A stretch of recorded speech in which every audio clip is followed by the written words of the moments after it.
something. I believe we're live. Yeah, it says we're live. I think yes. so. Real entertaining so far. Is it Memorex? Is that a Michigan hat, Zeus? Yes, it is. All right. Hi, guys. Yeah. Hi, guys. We're live. Hey, guys. Hey. Bruce Kulick. Hey, guys. How you doing? All right, we're live. I'm disappointed. I haven't heard Murph. Murph hasn't been the first to comment yet. Do we? Oh, hang on. No! Why is Murph not on with us? Yeah, why what? Murph's in Why New isn't York. Murph on with us? He's in New York City this weekend. Ah, He's going to see because his daughter goes to school there, and then he's taking in a couple shows. He's high society. I understand. Yeah. Hey guys, let me be the first to say cheers and congratulations to number 200. Thank you, gentlemen. Awesome. Love you. Thank you. No beverages. What the hell? Is that an iron? Oh, that's nice, Sonny. Hand carved too, baby. Both sides. By you out of a piece of driftwood? No. Look, and the handle too, dude. Look at that. That's beautiful. Oh, it's like the flag, right? Yeah. Steve. Cool. Yeah. I'm finding it extremely difficult to take you seriously with that hat on. Come Yeah, on, that's the gift It's Nick from this year. Since you left yours on the boat, I had to wear mine. I have my snow globe on display. I have my lunchbox full of trinkets. Stephen Wood says, "Settle down, penny packer." I'm only here because I was duped. Duped into what? Oh, you thought? Yeah. Is that the VHS? I got 2 of them, baby. Oh my God. Mine got smashed in college. Remember?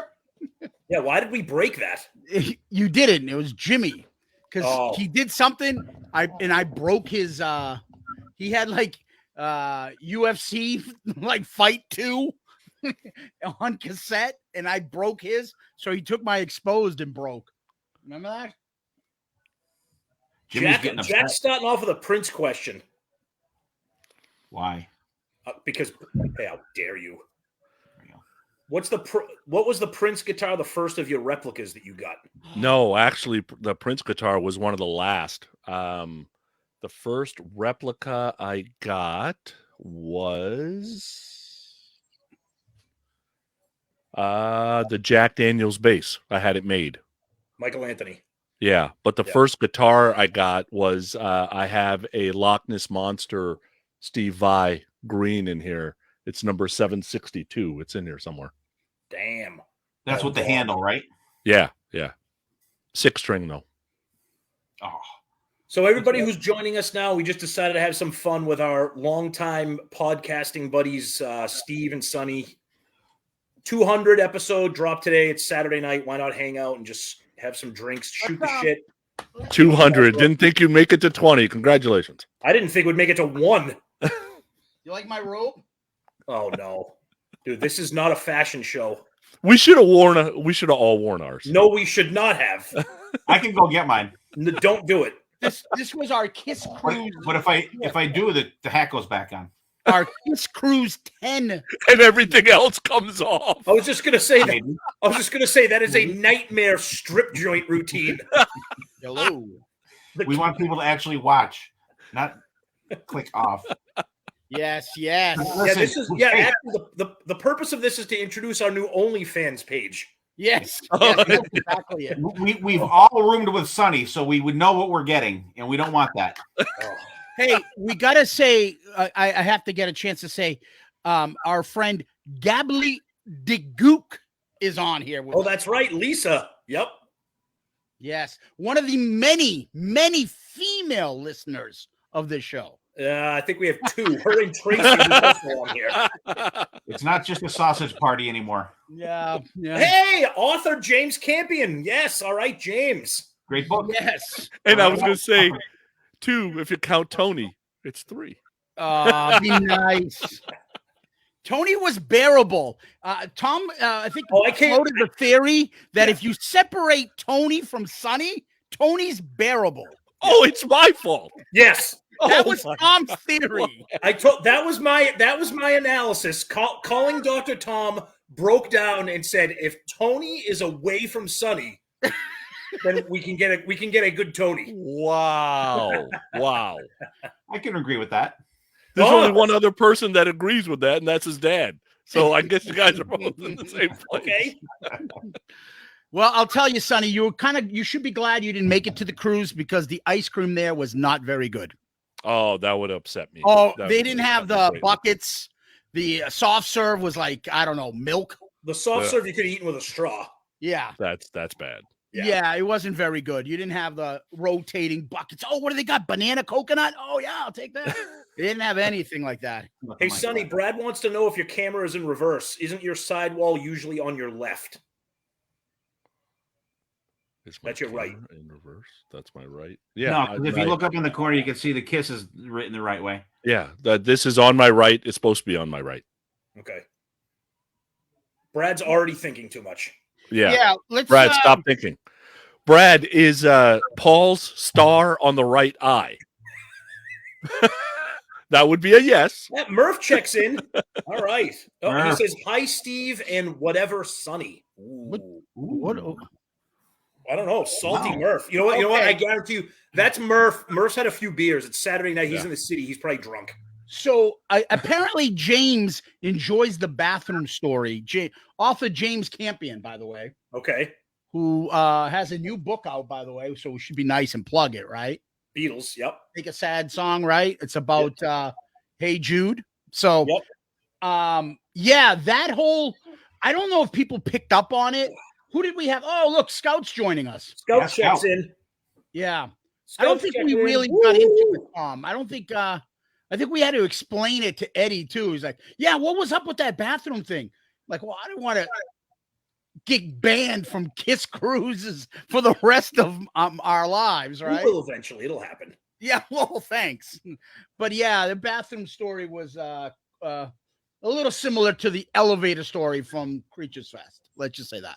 Yeah, and great. And now this is like live on Facebook, so we can't edit it. So now forget it. Well, then we'll have to have people listen to the episode. At least it'll be worth it. Right? So Tom and I were talking about doing something. Hey, we're going to do our 200. So we're like, let's have some fun. Let's invite our friends on.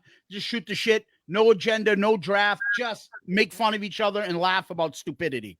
So that's quite easy with the four of us. Oh, yeah. Yep.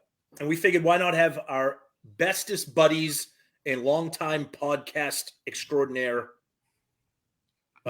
Nobody, you guys. So we ended up with you guys because we couldn't find. Yeah, I'm like, who is that? We couldn't find any longtime buddies or podcast extraordinaire. Yeah. It's like you wanted the best, you got but they couldn't fucking make You wanted it. the best. Yeah, You yeah. got Steve and Sonny. We sent out 500 Right. texts and only 2 idiots answered. That's what that is. And I answered by accident. I was duped. I was duped. Okay, Yeah. Heavy All right, you know what? Look, I got to jump it. Heavy Mayo is using his significant other's Facebook page. That's offensive, Heavy Mayo. Get your own goddamn account. Dude, it's Facebook. He's better off without it. He's That's fine. true. So who's Heavy Mayo? Lisa? Sue. Sue. Sue. Sue. Where's that? I missed Sue. Sue. Oh, there we Jesus, go. old man. Okay. Fix your glasses. I see that. Steve's like that meme of the old No, lady looking at no, the no, no. You want to hear old man. You want to hear yes. old man. Yes. We are setting up a cruise that Righty and I are going on with our wives. And he's like, oh, what's the phone number to call the cruise and get it set up? I'm like, it's not 1970, dude. You set it up on the internet. I gotta use my rotary phone. Where's my travel agent? I was just gonna say that. I have to book it through a travel agent. I need my triptych. I got it. Don't worry, buddy. Let me get that dial tone from the kitchen phone. Hold on a second here. Back up. You guys are going on a cruise together, like with wives? Yeah. Where Yeah. are you going? I don't even know. Oh, I you know what set that it means? up. That means you're going on the Yacht Rock cruise or something. No. It's just a cruise. No music. No Why music. wouldn't you just tell your significant others, fuck it, we're going to Kiss Cruise, what is it, 12? I don't want to go Bring to them on that. Because I'm already on my second marriage and, and I'm trying to. You can't. And she punches hard. I don't.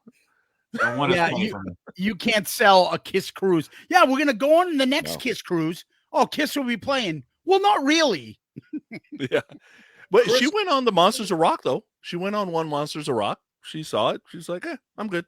Chris Hall asks if I read the book Danger Zone. That's actually the only Julian Gill book I haven't read. I've read the book on the Elder and the solo albums, because the Danger Zone one is on I think that's the Crazy Nights Crazy book. Nights one. Yeah. Crazy Nights. Yeah, that one I have not read. Yeah. Brad's asking, what's Cruise on the Edge? Cruise on the Edge is that Prog that rock. prog rock cruise. Oh God. Yeah. Steven and Kevin Williams went on it. It was like a bunch of bands that, play one song for 30 minutes, that kind of shit. Oof. Yeah. I was gonna say they're in the middle of a solo right now. Yeah. They're still going, and the cruise has been over for 2 weeks. Yeah, there's the Kiss cruise coming up. There's the Monsters of Rock cruise coming up. There's the Jericho cruise coming up in February as well. Yeah. What was the one that recently popped up? We saw, Tom, and we're like, "What the fuck is this?" What the one that if you start hearing squeaking, it's my dog trying to get a oh Jesus, Scout, really? I'm not gonna have to lock you in your crate. Oh, you talking about the Rock the Bells cruise that I want to go on? What is that?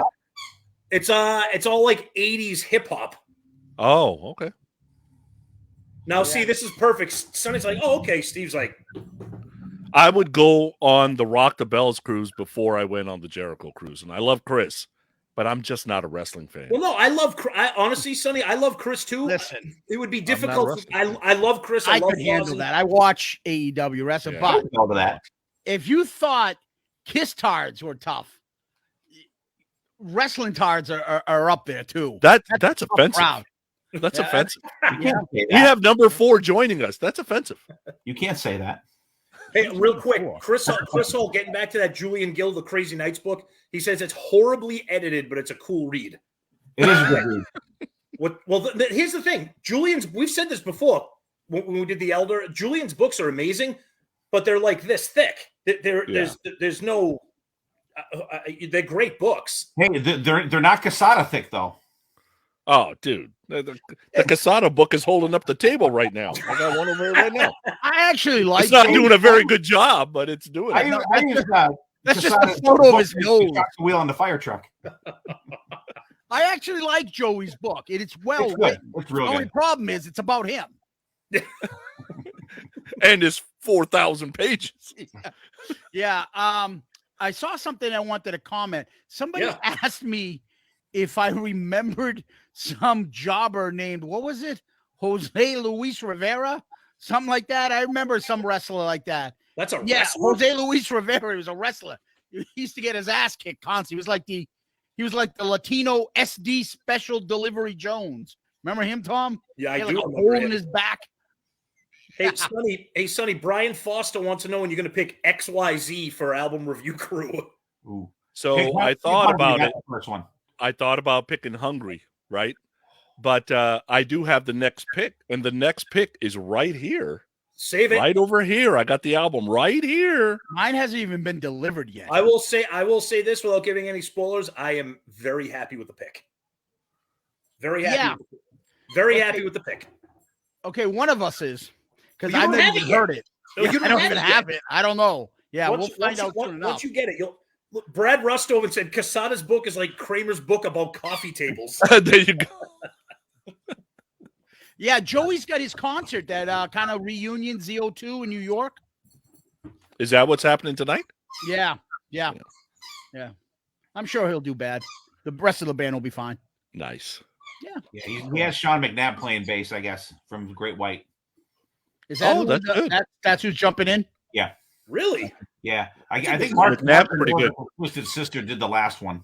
Yeah, McNabb's a great singer too. Yeah. Yeah. So hey, as far as ARC is concerned, I'd love to see what people here think. We're obviously mixing it up a little bit. We're kind of moving on from just doing that 80s hard rock glam hair, whatever you want to describe it as. We've moved on a little bit. Everybody's kind of taking things. I did classic rock Eagles. Tom just did Rage. Sonny's pick is, I think, back in that little bit of a wheelhouse a little. And which one of you guys picked Prince? Me. What did Sonny pick recently that wasn't in that kind of? What the hell did Sonny? No, it was a Y&T. Rush. That was Tom Y&T. Sonny picked No, Rush. that was nobody picked Rush. That was Patreon. That was a Patreon pick. Thank God. Yeah, He loves it. Josh Smith wants us to do Judas Priest. It's funny. Zeus and I were talking of all the major. Oh, Heat. Chris Vickery said Heat. That's what. Oh yeah, Heat. But that's still in the bang zone. yeah, That's but it not- was a little bit. It's not. Newer. I wasn't. Yeah. it's getting newer. Kind of. It was kind of like a little bit out there because it wasn't as well known. Yeah. So Emmanuel Martins Jr. Greetings from Brazil. All right. Yeah. I would probably say Judas Priest besides, I would say Priest and Sabbath.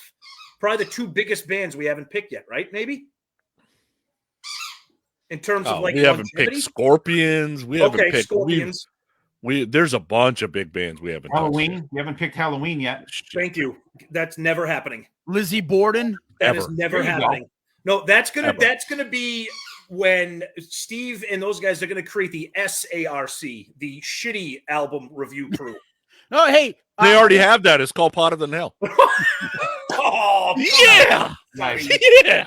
Hey, Oh, no. In all seriousness, you're so Steve, proud of yourself for that one. Didn't you start a new podcast with his partner Steve and Michael from the Growing Up Rock podcast? Did you start something new? Tell us about it. Priest. You, Thanks, Steve. thanks, Steve. What the fuck? I'm teeing this up for you, buddy. Are you there? You totally broke up. I didn't hear a word you said. Jesus Christ. That's good listening for you. All right. Like I said, tell us about your new pod you're doing with this partner, Steven. Oh yeah. What I did is I set up where I could give my guys a break for a week, and I pick. I did an episode with just me and BC, me and Dylan, me and BB, but then I branched out. I did one with Sonny. I just did one with Steven. I'm going to be doing one with Tom, and Zeus. I'm going to talk to you about doing one as well. So, and actually, I have Brad Russell to do one, and I have Aaron Martell set up to do one as well. So I have two different bands for you guys, for Tom and Zeus to do if you guys are interested. Yeah. So one of the things I was saying is I thought it was just specifically on Judas the way your moron partner there wrote it. I thought you started a new podcast with just Steven. Oh no! It's a series that we do. Did you He read his? couldn't handle Steven 100%. Okay. He can handle Steven in spurts. I'm sorry, but I read that completely wrong. That No, you didn't. No, Zeus, you didn't read it wrong. He typed it wrong. Oh, he made it sound like he's joining you on a new sidecast just about Judas Priest albums. Right. No, because Steve, and actually, I'm going through like everybody, and then come back to the second and third albums because the bands that I pick have to have at least 8 albums, so we can get 4 episodes from each person. I was gonna say, did you talk to Sonny before you decided to partner up with Steven? No, I actually gave everybody choices of bands, and they picked. He's their not own the band. boss of me. Yes, I am. But Steve, speaking of you did start a new sidecast. You started. I remember you the Queensryche podcast. Yeah, I remember now. We have. I remember now. I was going to say he's got a Skid Row podcast. Skid Row podcast. Yeah, An old Elvis. I'll remember you. Anyway, But you got some interaction there from Todd Latore and all that kind of stuff. So looks like it's going well. yeah, it's going pretty good. The band has been retweeting our stuff, and we've been kind of interacting with them. So it's going good. It's fun. what did Mike Murphy just write, Tom? Mike Murphy, looking forward to Sonny's Heat sidecast. I'll have just as many listeners as I remember now. I can tell you that. Brad, love the You guys underlying are dog toy squeaking. Brad, it's funny you say it because I'm like, oh, you know what? I'm gonna set this up in the living room. The dog won't be as whiny and crazy, but he's being like a little pain in the ass because he knows I'm not paying attention to him. So he's taken over by of all the toys, you're gonna play with your squeaky toy, aren't you? Go get it, dummy. Yeah, I'm not watching the Bruins. I'm taping it, so don't tell me anything. It's 2-0. Goddamn thing. And Steve is right there to not to fuck it up for me, please. Not this time, huh? I'm watching it right over there. He's gonna go. Who's old McNair? He just said Zeppelin Chronicles. It's not dead. Believe me, it's not dead. What is that? It's Sean McNair. No, it says old. Yeah, but the username says, oh, that's Sean McNair. Why'd it say old McNair? Old McNair. I see Sean McNair. Yeah, same here. Okay, on my comments, it says old OLD McNair, MacNair. That's weird. Wait, where are you seeing Sean McNair? The same place you're seeing old McNair. Exactly. Does it say 4:48 p.m. after it? Nope, it says 7:48 p.m. Yeah, same with me. Oh, I've got it on Pacific time. I'm sorry. That is so. Daryl Albert, Steve McNair is no longer with us. Oh, nice, thanks, Daryl. Poor Steve McNair. Oh! See, Heavy Mayo does have his own Facebook page. Yeah, there he is. So, guys, we did a quick thing on. We were doing Kiss stuff with Eddie Trunk, and we threw out a couple quick things. I'm curious to pick your opinion because I haven't heard it myself. So the easiest thing, the first one we did was, what's the best non-makeup album? Sonny. Best non-makeup. By the way, I'll give Asylum 100%. Which one did you say? I'm sorry. Asylum, of course, same as Eddie. Asylum, yeah. It was funny how Eddie meticulously destroyed Revenge for me.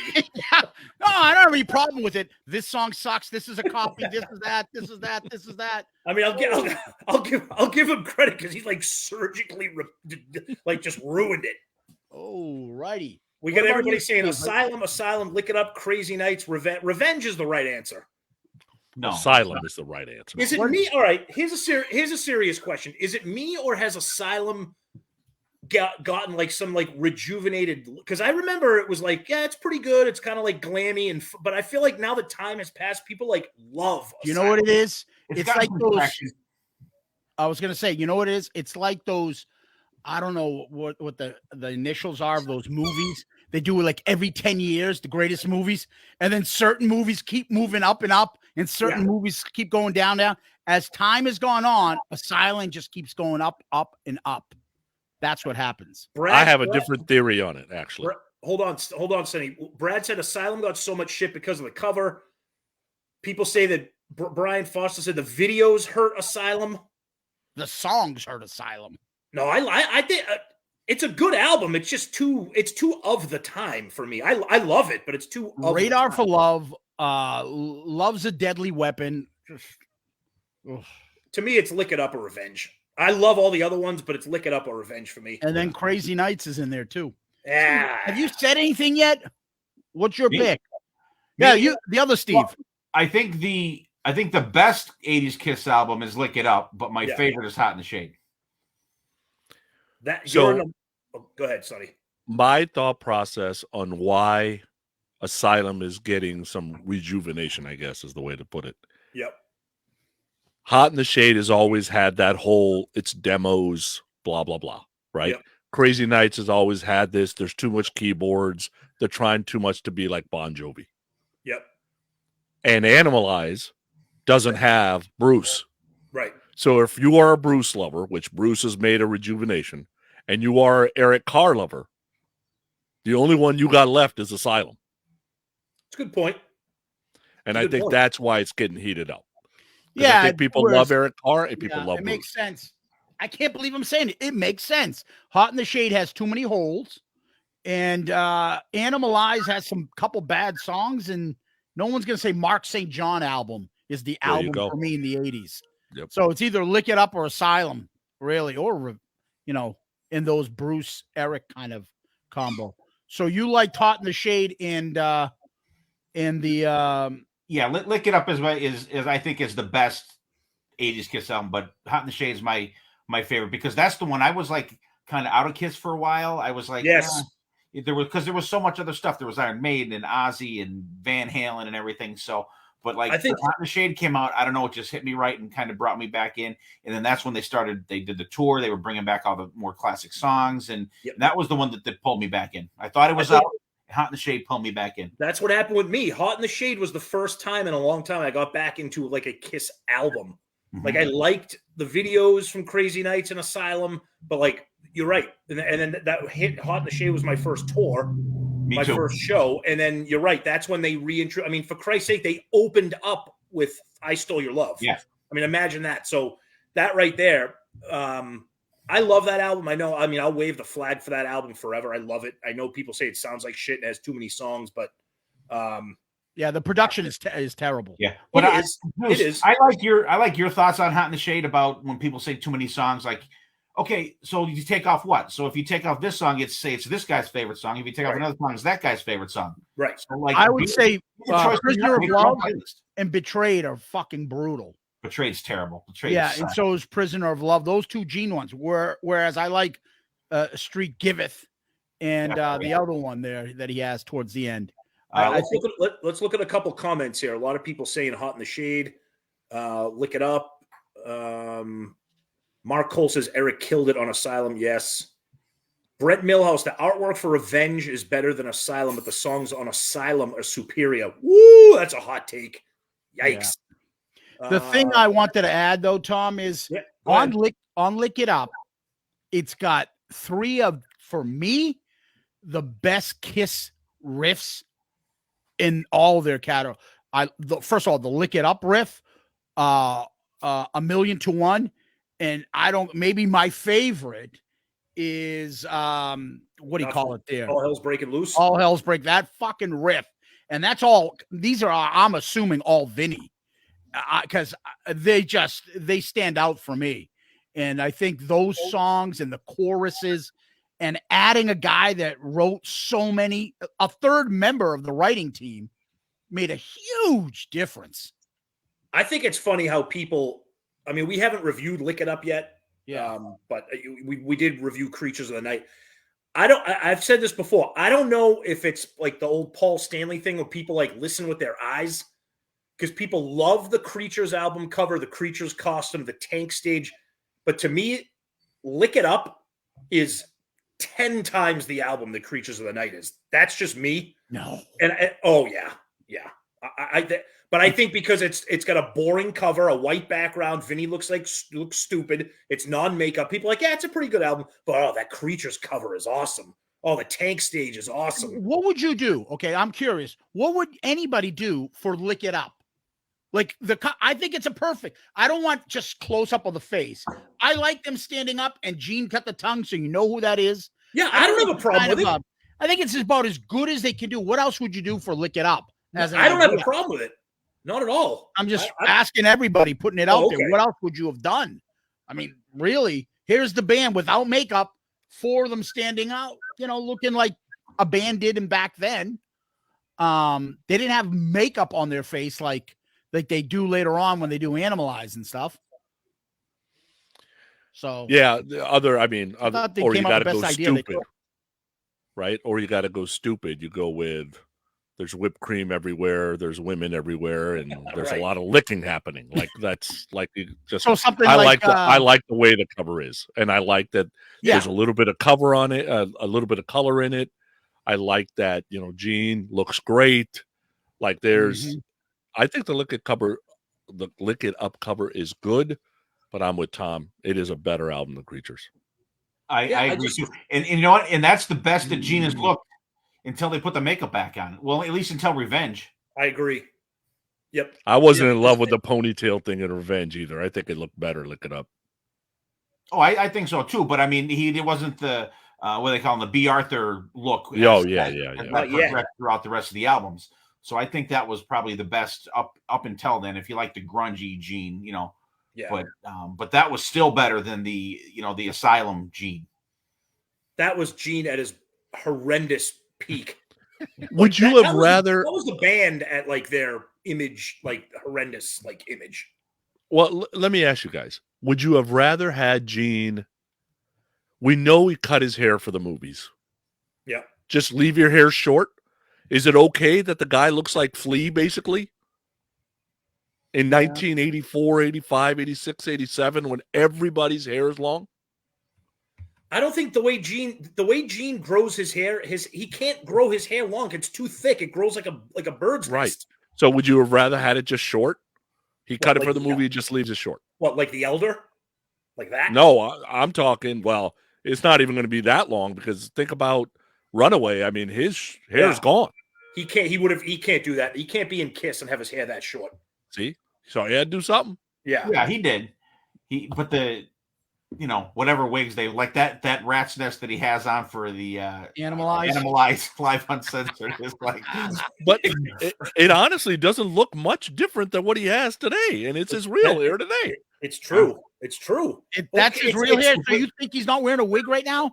I don't think so. But they didn't have the implant technology back then that they do now. All right, let's check out a couple comments here because people are firing off here, which is good. Let's see. Oh, this is actually a funny observation. Keith and Laura Watts. Paul's watch on the Lick It Up cover is classic. If you look at it, he's wearing a watch. Yeah. That is I think that's hilarious. Lick It Up, terrible album title. Mark Arnold, Lick It Up is a great album. I think Creatures is better. Daniel Holler Houston, the drum sound on Creatures is insane. Yes, it definitely is. I think people. Here's the best one of the night from Chris Hall. Honest question here, Penny Packer. Have you ever gotten anything correct? That answer is no. Well, let me put it this way. I got 4 kids, 2 wives, and still got a job, so I got something correct. Well, you got something. Yeah, it's okay. I mean, Michael Murphy says Gene's hair stopped growing 25 years ago. Like a Gia pet. Emmanuel Martins, I've never seen anyone talking about that terrible Gene look on the God Gave Rock and Roll to You video. What's Gene's look in that video? I don't even remember. I don't know. Okay, Brad Rustoven is singing my song right here. Killer, Danger, Keep Me Coming, and Saint and Sinner, all filler. Insane. Yeah, Brad. Insane. Nonsense. Yes. Insane. Let's switch it up. How about the books? We all read the 4 books, I'm assuming, right? Yeah. Mm-hmm. So, who's your favorite? Or do you want to rank them? Well, for me, I'll start off here. I think the worst book was Ace's, just because it was written like Ace wrote it. I disagree. I think the best one, honestly, this might sound weird. I like Peter's just because you just bitch the whole time. Oh, exactly what I was gonna say. I love Peter's. Yeah. And he's like wearing his heart on his like Paul's was. I got more info from Paul's. Paul's was great, but we said this before. It's not a coincidence that Paul waited for everybody else to write their books. Oh, absolutely. You wanted the last word. Absolutely. Oh, absolutely. Yeah, to me, Paul's is the best. Yeah. Peter's is terrible. That's but it's entertaining. No, but it's entertaining. Come on, whatever. Dude, it's too much bitching. But that's why it's entertaining. Have you heard the 4 of us talk before? That's all we do. Josh Brown brings up a good point. It probably will never happen now. He said Bruce should write one. He would be too nice. He would Bruce be too nice. Hey guys. Asylum. What an album. But you know what? I think it would be cool to get kind of Bruce's point of view, but he wouldn't dish any dirt at all. But I think it would be cool because I think I like when you have them books and you get a lot of and I think Sonny, you said Paul's, you get a lot more of, like, I like when they talk about like the recording of an album or a song. You got the most of that with Paul. Yeah. And and Gene's was just the then I banged Cher. Yeah. Well, pretty much, but it was like the immigrant success story that you got with Gene, which is absolutely fantastic. More, God love him. But like with Paul, you got a lot more, I think, interesting stuff, like about how the band worked, and yeah. It was a therapy session for us. Yeah. But Peter's was fun. Just listening, just reading his bitching was Zeus, we have another female listener here, Leslie Benton Standridge. Hello to my favorite podcasters. That's Leslie. That's Leslie from the cruise. Jesus. Oh, okay. Yeah, come on. That was Knievel from the cruise. Yeah, as soon as I said it, I'm like, that's Leslie from the cruise. We're back down to 2. Okay. Leslie, can you get Lori on here so we can have 3? Oh, America's favorite realtor chimes in, Joey. How about the story in Paul's book where he's taking a shower and Ace comes into the bathroom and takes a dump? And it was horrendous smelling. I thought Paul did a better job explaining the stuff and did it, I guess, with better words. explain the stuff with Ace and Peter, He right? was more articulate. Like Gene went to this. Well, if you're gonna prioritize blah blah blah over blah blah blah, then you get what you get. Yeah. But Paul kind of went through that. We had to move on. Like we had no choice. Yeah. Like we're not here if these guys take us down. Right. Yeah. No, but I think, look, was Peter's the best written book? No, but it was like, Oh, it wasn't, but it was just entertaining because it was literally like a diary. But the other thing about Paul's, none of us knew, because it wasn't, at least I didn't know, like the stuff about him growing up, how, like his family life, growing up, all the shit with his parents. And so God bless him. He got lucky at the end and he was able to reconcile with his parents. Yeah. But I didn't know all that shit he was going through, that he was a fat like kid that had a deformity, he was mocked, all this. None of us knew this shit. That kind of opened it up for him. And I think we all laugh and joke about his therapy and all that stuff, but that was extreme. I don't know how many therapists he went to get that book out, but I'm sure it was a few. But I think, what Tom and Steve were talking about earlier is because he wrote his last, right? It kind of has that feeling a little bit of, okay, well, there's Gene's story, and it's a success story, blah, blah. You think I had it easy? Do you know what I went through? Right. And bam, and maybe he wasn't going to go down that road. Could be. But you know what? I'm going to tell you my story too, because I didn't exactly have it easy either. Yeah. Yeah, but you learned that from it. Like, what did you learn from Peter? You knew Peter was from the streets, and Ace was a fucking booze bag. I mean, like, that's the stuff that and Gene, I came from Israel. Like, he's been talking that stuff for years. But Paul seemed like new.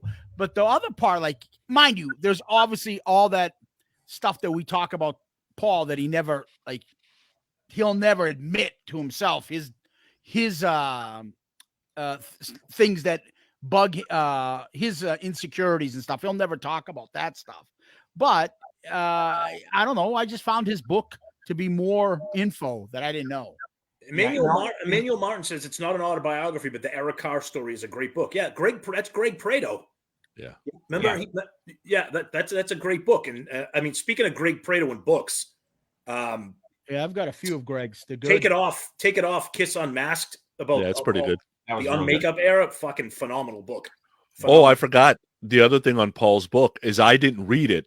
I heard the audiobook with him reading it, and it was way better than I could have ever made it sound me reading it myself. Yeah. It's funny that you say that because I've had that on my phone lined up and ready to go to listen to, because you're right. Having him read his book, it probably packs more. YouTube has a lot of that. So it'll be clips of it. You go down that rabbit hole, you're stuck for a while.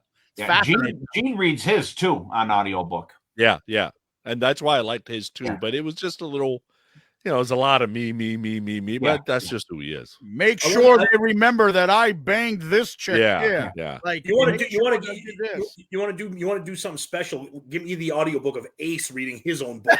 I can't read these big words. Yeah. And Eddie alluded to it too, because the fillet of fish story, like he got that from him. How many other stories in that book are from people that told him what the hell he did? Yeah, imagine he's like, Eddie, I need a story. Give me something to put in the book.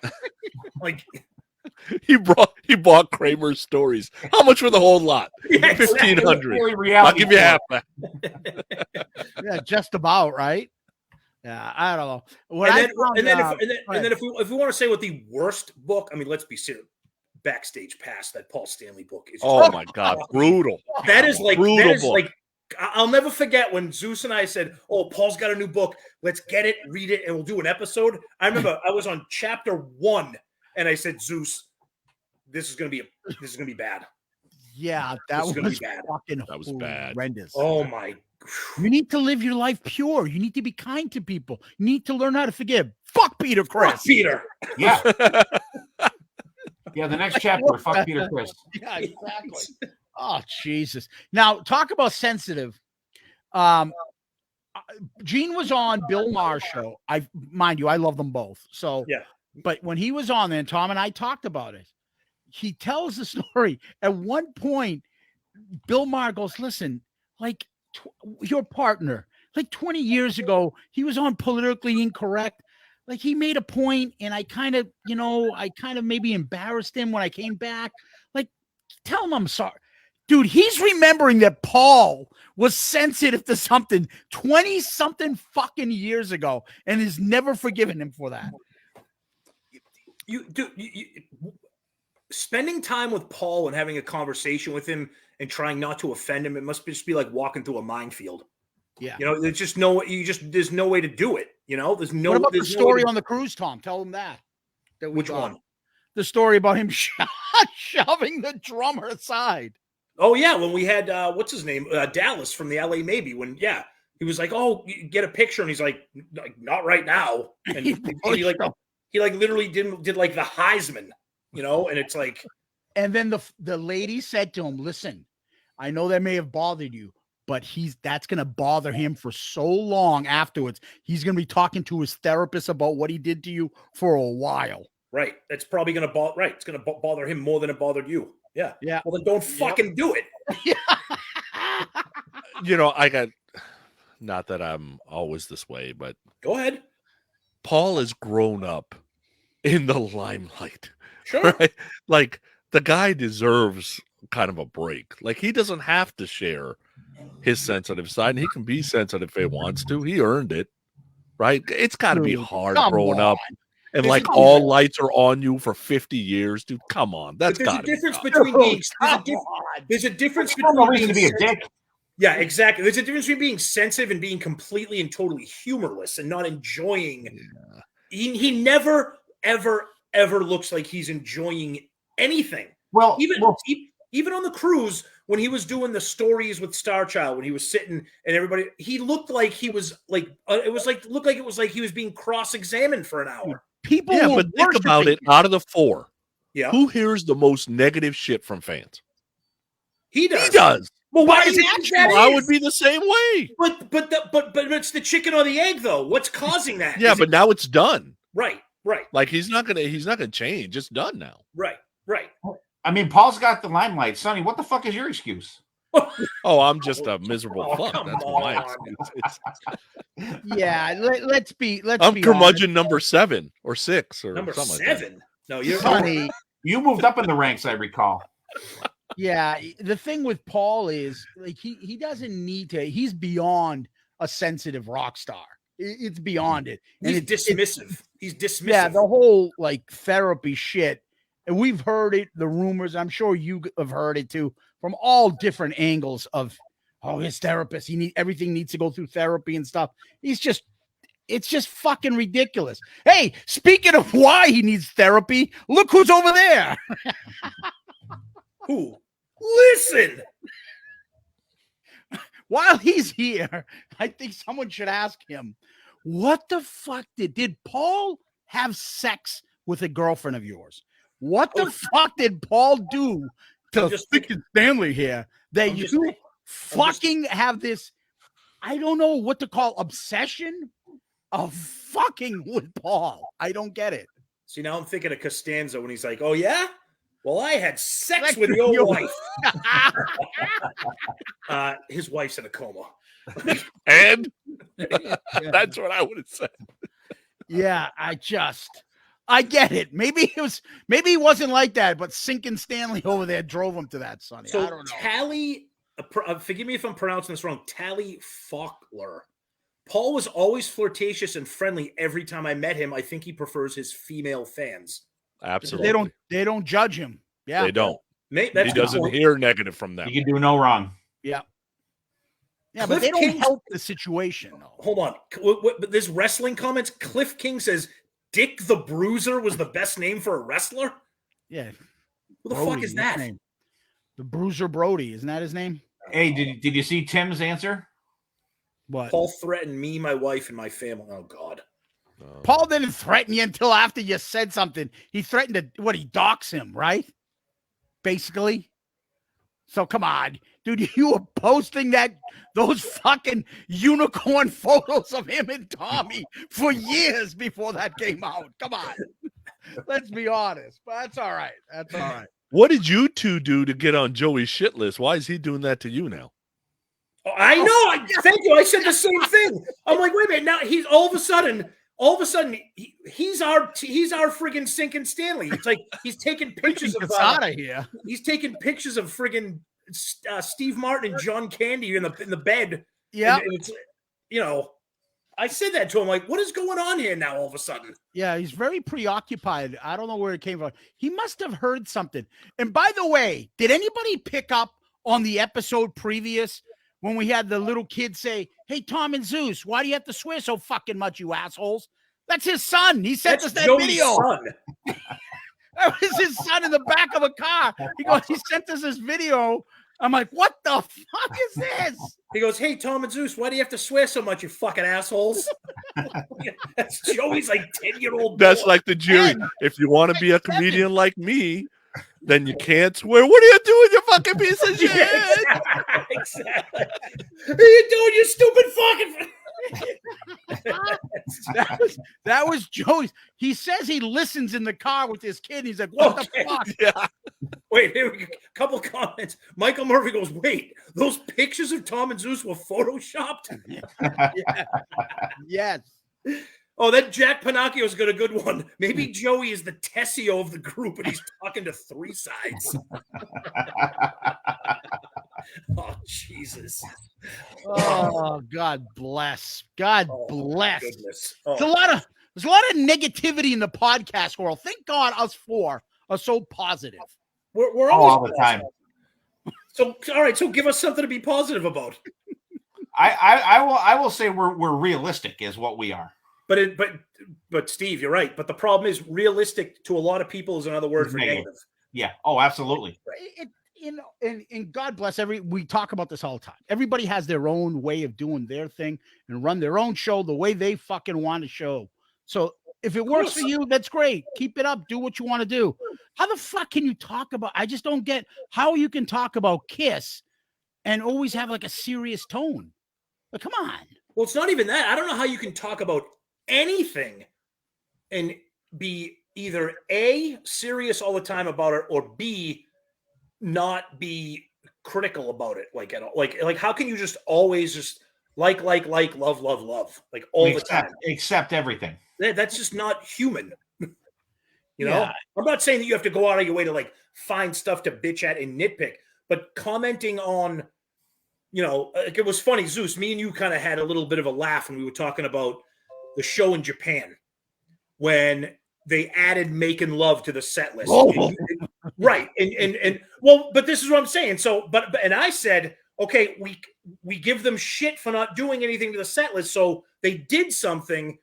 We can't, like, what are we going to do? We're now going to make fun of them for that. Like when you know what I mean? So it's like, we bitch about the set list, but they're trying to add something different. Yeah, but I don't know. The analogy I'm thinking is like, instead of kicking me in the nuts, they just punched me in the face this time.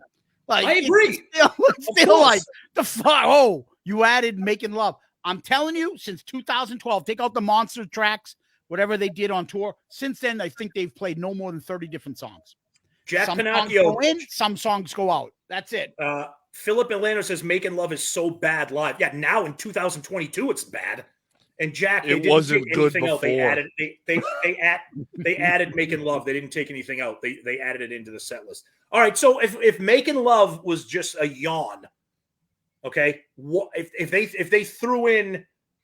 So when we saw them in Manchester 2 years ago, right before COVID struck in February of 2020, they threw in Parasite. Okay, and we're like, okay, that's kind of cool. Now, granted, the end of the road tour was still only like a year old.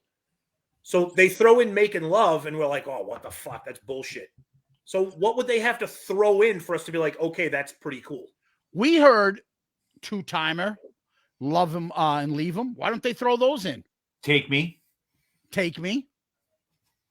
Why don't they rotate those songs? Well, so you bring up a good point. If they rehearsed those songs enough to play them on the cruise a few times, but they did Making Love also on the cruise, so that's probably why let's do that, because that's a hit. Right? It is?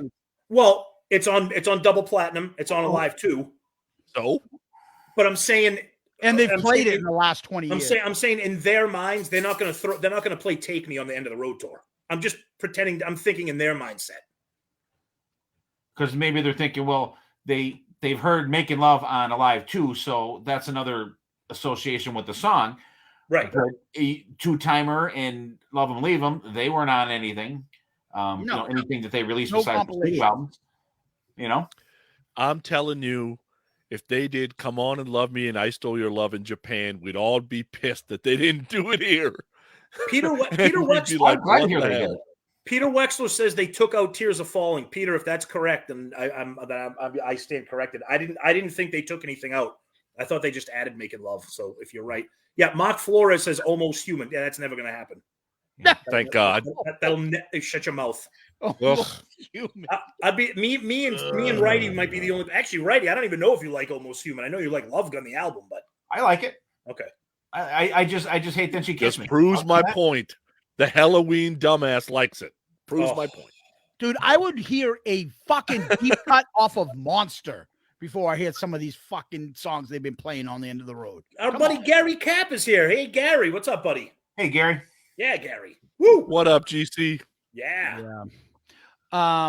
Someone mentioned here, Banjo LaBlade. Consider Paul's voice breaks up just talking to the audience. Why would we want to murder more deep cuts? I still don't understand. So kind of talking about the tour now, I guess we're talking about the set list, the tour.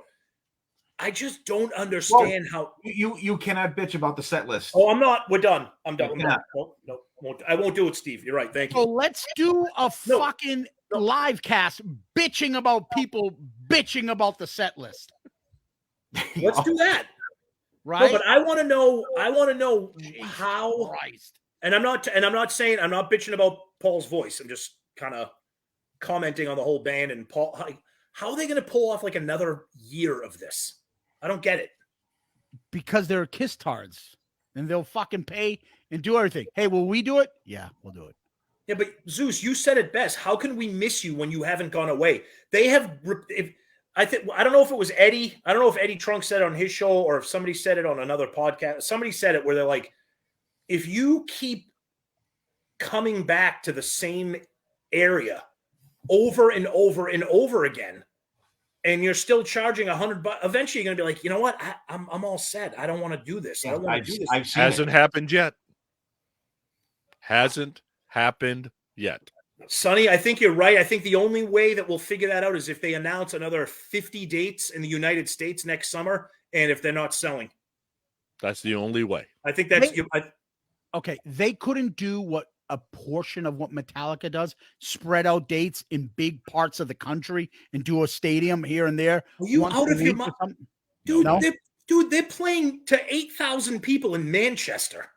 Yeah, but they also played they've also played 15, 20,000 places and filled some portions of those. Oh yeah. You know how many people fit inside Gillette Stadium? Yeah, like 55. Like 80. 80. No. It might be close to 90, actually. Are you kidding me? For a concert? With the field open? Absolutely. Oh, yeah, because the concert. Yeah. I'm thinking for the game.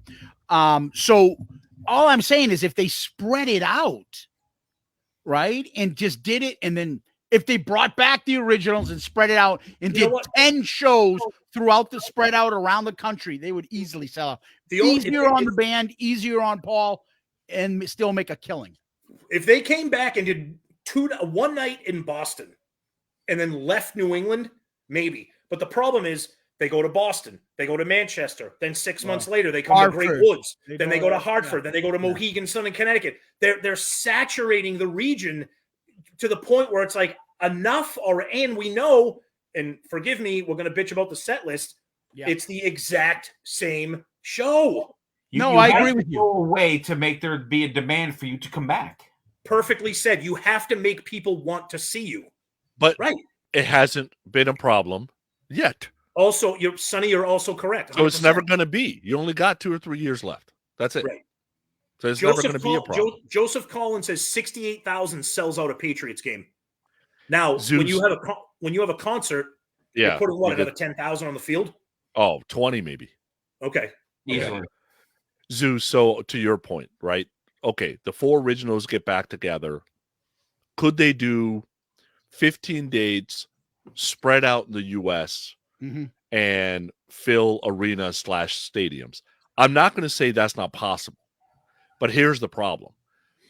They would have to have a promoter give Paul and Gene $5 million for each show to put up with Peter and Ace, because otherwise they're making more money doing what they're doing. Yeah, they're playing more, but they don't got to put up with Peter or Ace. Yeah. Stephen Moore brings So up money-wise, they don't win unless a promoter is going to pay them Motley Crue times 2 money. Well, hold on to that thought, because first, Stephen Moore brings up a good point. He says bands like Metallica and Pearl Jam, their fans travel to go see them. There you go. Yeah. Kiss fans wait for Kiss to come to them.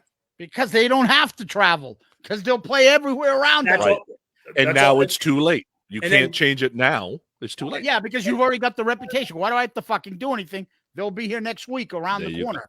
And then Josh Brown brings up a good point. The only way they could ever do a stadium tour, Kiss can never do a stadium tour. I'm sorry. Even in their heyday, they weren't doing football stadiums.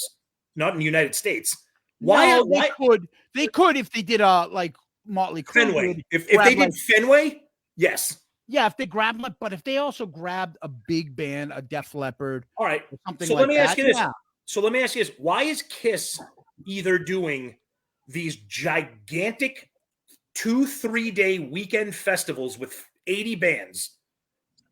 It's either that or they tour by themselves. Why aren't they doing what Tesla has done for years, where they tour with Def Leppard and Styx, or they tour like a 2 or 3 bill? Why is Kiss never? They did it years back. Remember they toured with Motley Crue, they toured with Poison, they toured with Def Leppard. Nowadays it's just them and like no opening act. They don't. I mean, is that? Why do you think that is? They don't want to split it. Yeah, I think they make less money with having. You don't double the money because Aerosmith went out with you. Right. So they make less money. I just find it interesting that all those bands that are kind of doubling up with other successful bands, Kiss either is on their own or at a festival with 80 other bands. Hey, Josh Brown makes a good point. What about Kiss Fest? That's actually brilliant, Well, honestly, the because they cruise, do the cruise is that. right. But what if they did? But what if they traveled like Ozfest, what if Kiss Fest? What if they did like Ozfest? Again, they don't have to. Why? Honestly, Sonny, I think They don't Sonny want to makes. take a risk. Why? When they can go out and bring Why? a fucking painter and relax. But I think Sonny makes the best point, and it's sad, not the point, but what I was going to say is it's sad because you just said why. Why would they have to? They don't have to, but this is the problem, Sonny. why does And this is why Metallica do we- what they do? They don't have This to. is why Zeus and I, when we did that episode about Metallica, do you think that Metallica has to do what they're doing for the next 2 years and rehearse 50, 60 songs to do 2 different set lists they don't have to do anything. They want to do it. Right? They're also 15 years younger. Still, you 10 to think 15? 15 years? You think 15 10. years ago Kiss Started- was doing that? Kiss No, was 73. They're about 83. They're kind of getting out there. So I would say 10 years younger. Yeah, 10 And- years.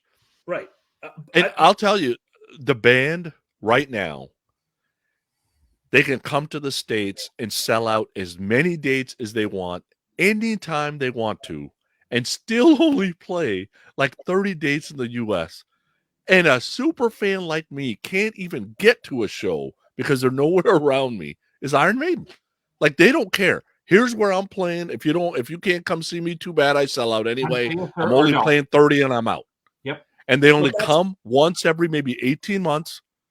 And everybody, like, I'm waiting for them to come back again. I'll go see them if I can. You could have came to see him in New Jersey with us. But dude, come on.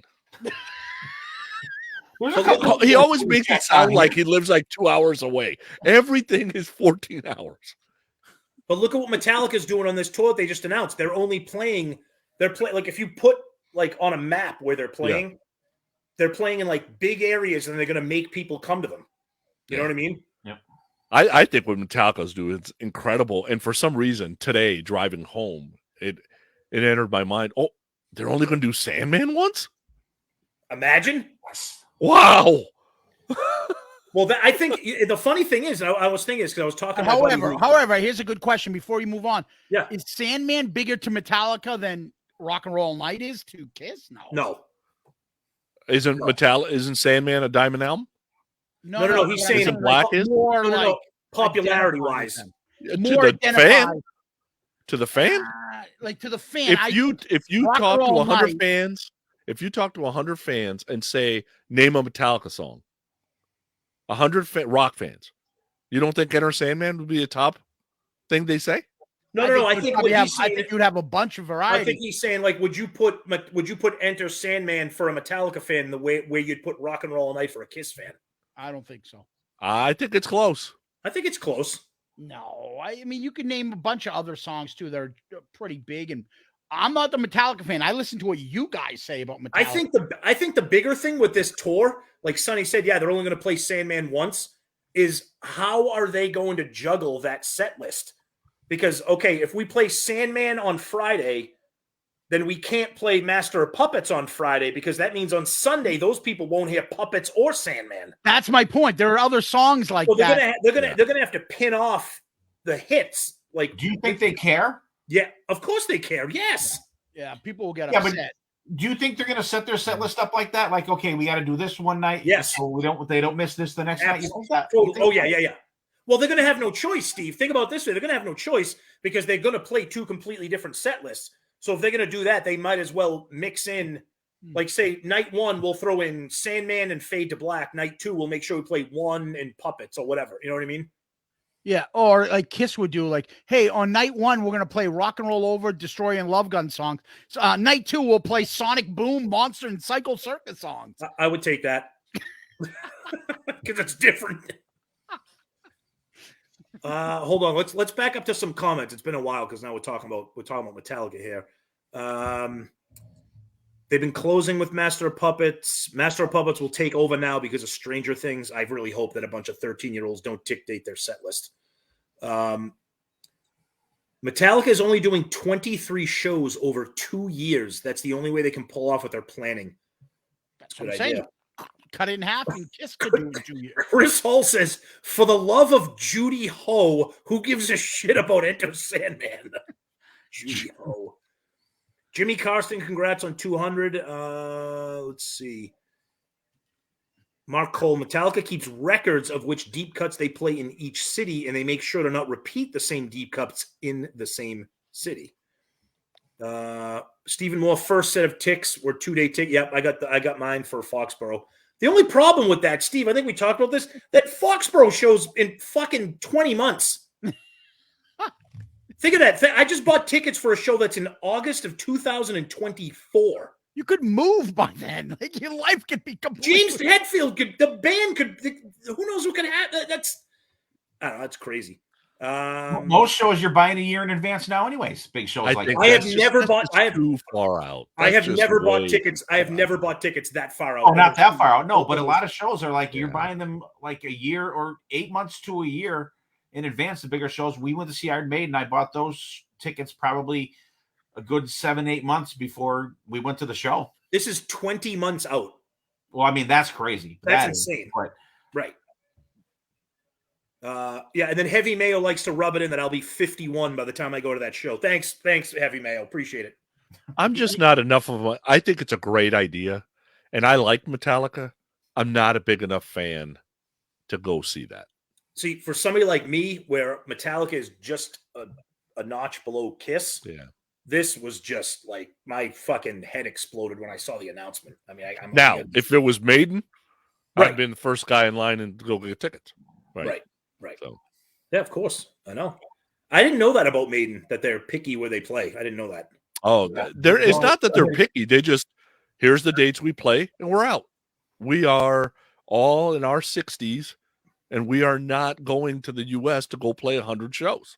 Yeah. No, we play 50. Yeah, we'll play 50. They play like hockey-type arenas. Yeah. Right? Where you get 20, 30, 40,000 people, depending on where you are. Sometimes they'll play basketball arenas or whatever, and you come to us. Like here, the only show was in Columbus. So if you lived anywhere around here, the only way you could go was you had to go to Columbus. Yeah. Yeah. Brad, to answer Brad, I did not get field tickets for Foxborough. I've seen Metallica in Foxborough before. I got like mid-level seats, and they were shockingly cheap. I was blown away at how fucking cheap they were. The field tickets aren't always great either. I don't like that. That's why I got at Foxborough. I got the 200 section, which is where I saw them on the Hardwired tour in the 200s. It's fucking great. Plus, this one, great. This one, they're going to be in the round. Yeah. When I saw them on the Hardwired tour, they were in the far ends. They were on the opposite side of me. This, they're going to be right in the round. And then Jack says, "Yeah, it's amazing. In two nights, so I'll see them on Friday and Sunday night. You'll hear 40 different songs. That's awesome. That's fucking ridiculous." Hey, Tom, here's an interesting fact. Fish went 13 shows without repeating one song. Fish also went 13 shows without me caring. 18 minutes long. Yeah. Fish played 13 shows and only did 13 songs. Glenn Walker, massive fan from Ireland. I would love for Tom and Zeus to come on my channel as guests. What the fuck's a channel? Whatever that is. YouTube channel, like a YouTube channel. Oh, okay. There you go. Like his TV channel? Okay. Oh, wait. So Ryan Michael Scott says, but they all sounded the same. I'm assuming he's referring to the Fish comment. It's the same 13 songs, one song each set. We are not going to have a Fish conversation. No. Fish. Jason Jason was surprised that I'm a Maiden fan. I'll tell you, it was Wasted Years and Somewhere in Time hit me right at the right time as I was graduating from high school, because I don't know if I would have been a Maiden fan if I enter at Number of the Beast, right? Yep. So Somewhere in Time was in my bang zone, and then it was really Eddie, right? It was the mascot that kind of hooked me in. And a lot of people say that know me go, "You like Maiden? Like, isn't that like prog?" And it is close to. It can be proggy at times. Some of it is, yeah. And they've got, Rhyme in the Age of Manner. Some of these songs are 13, 15, 17 minutes long. Yeah. Yeah. And I don't love all of Maiden, and I don't have a single Maiden album I would take on a desert island with me.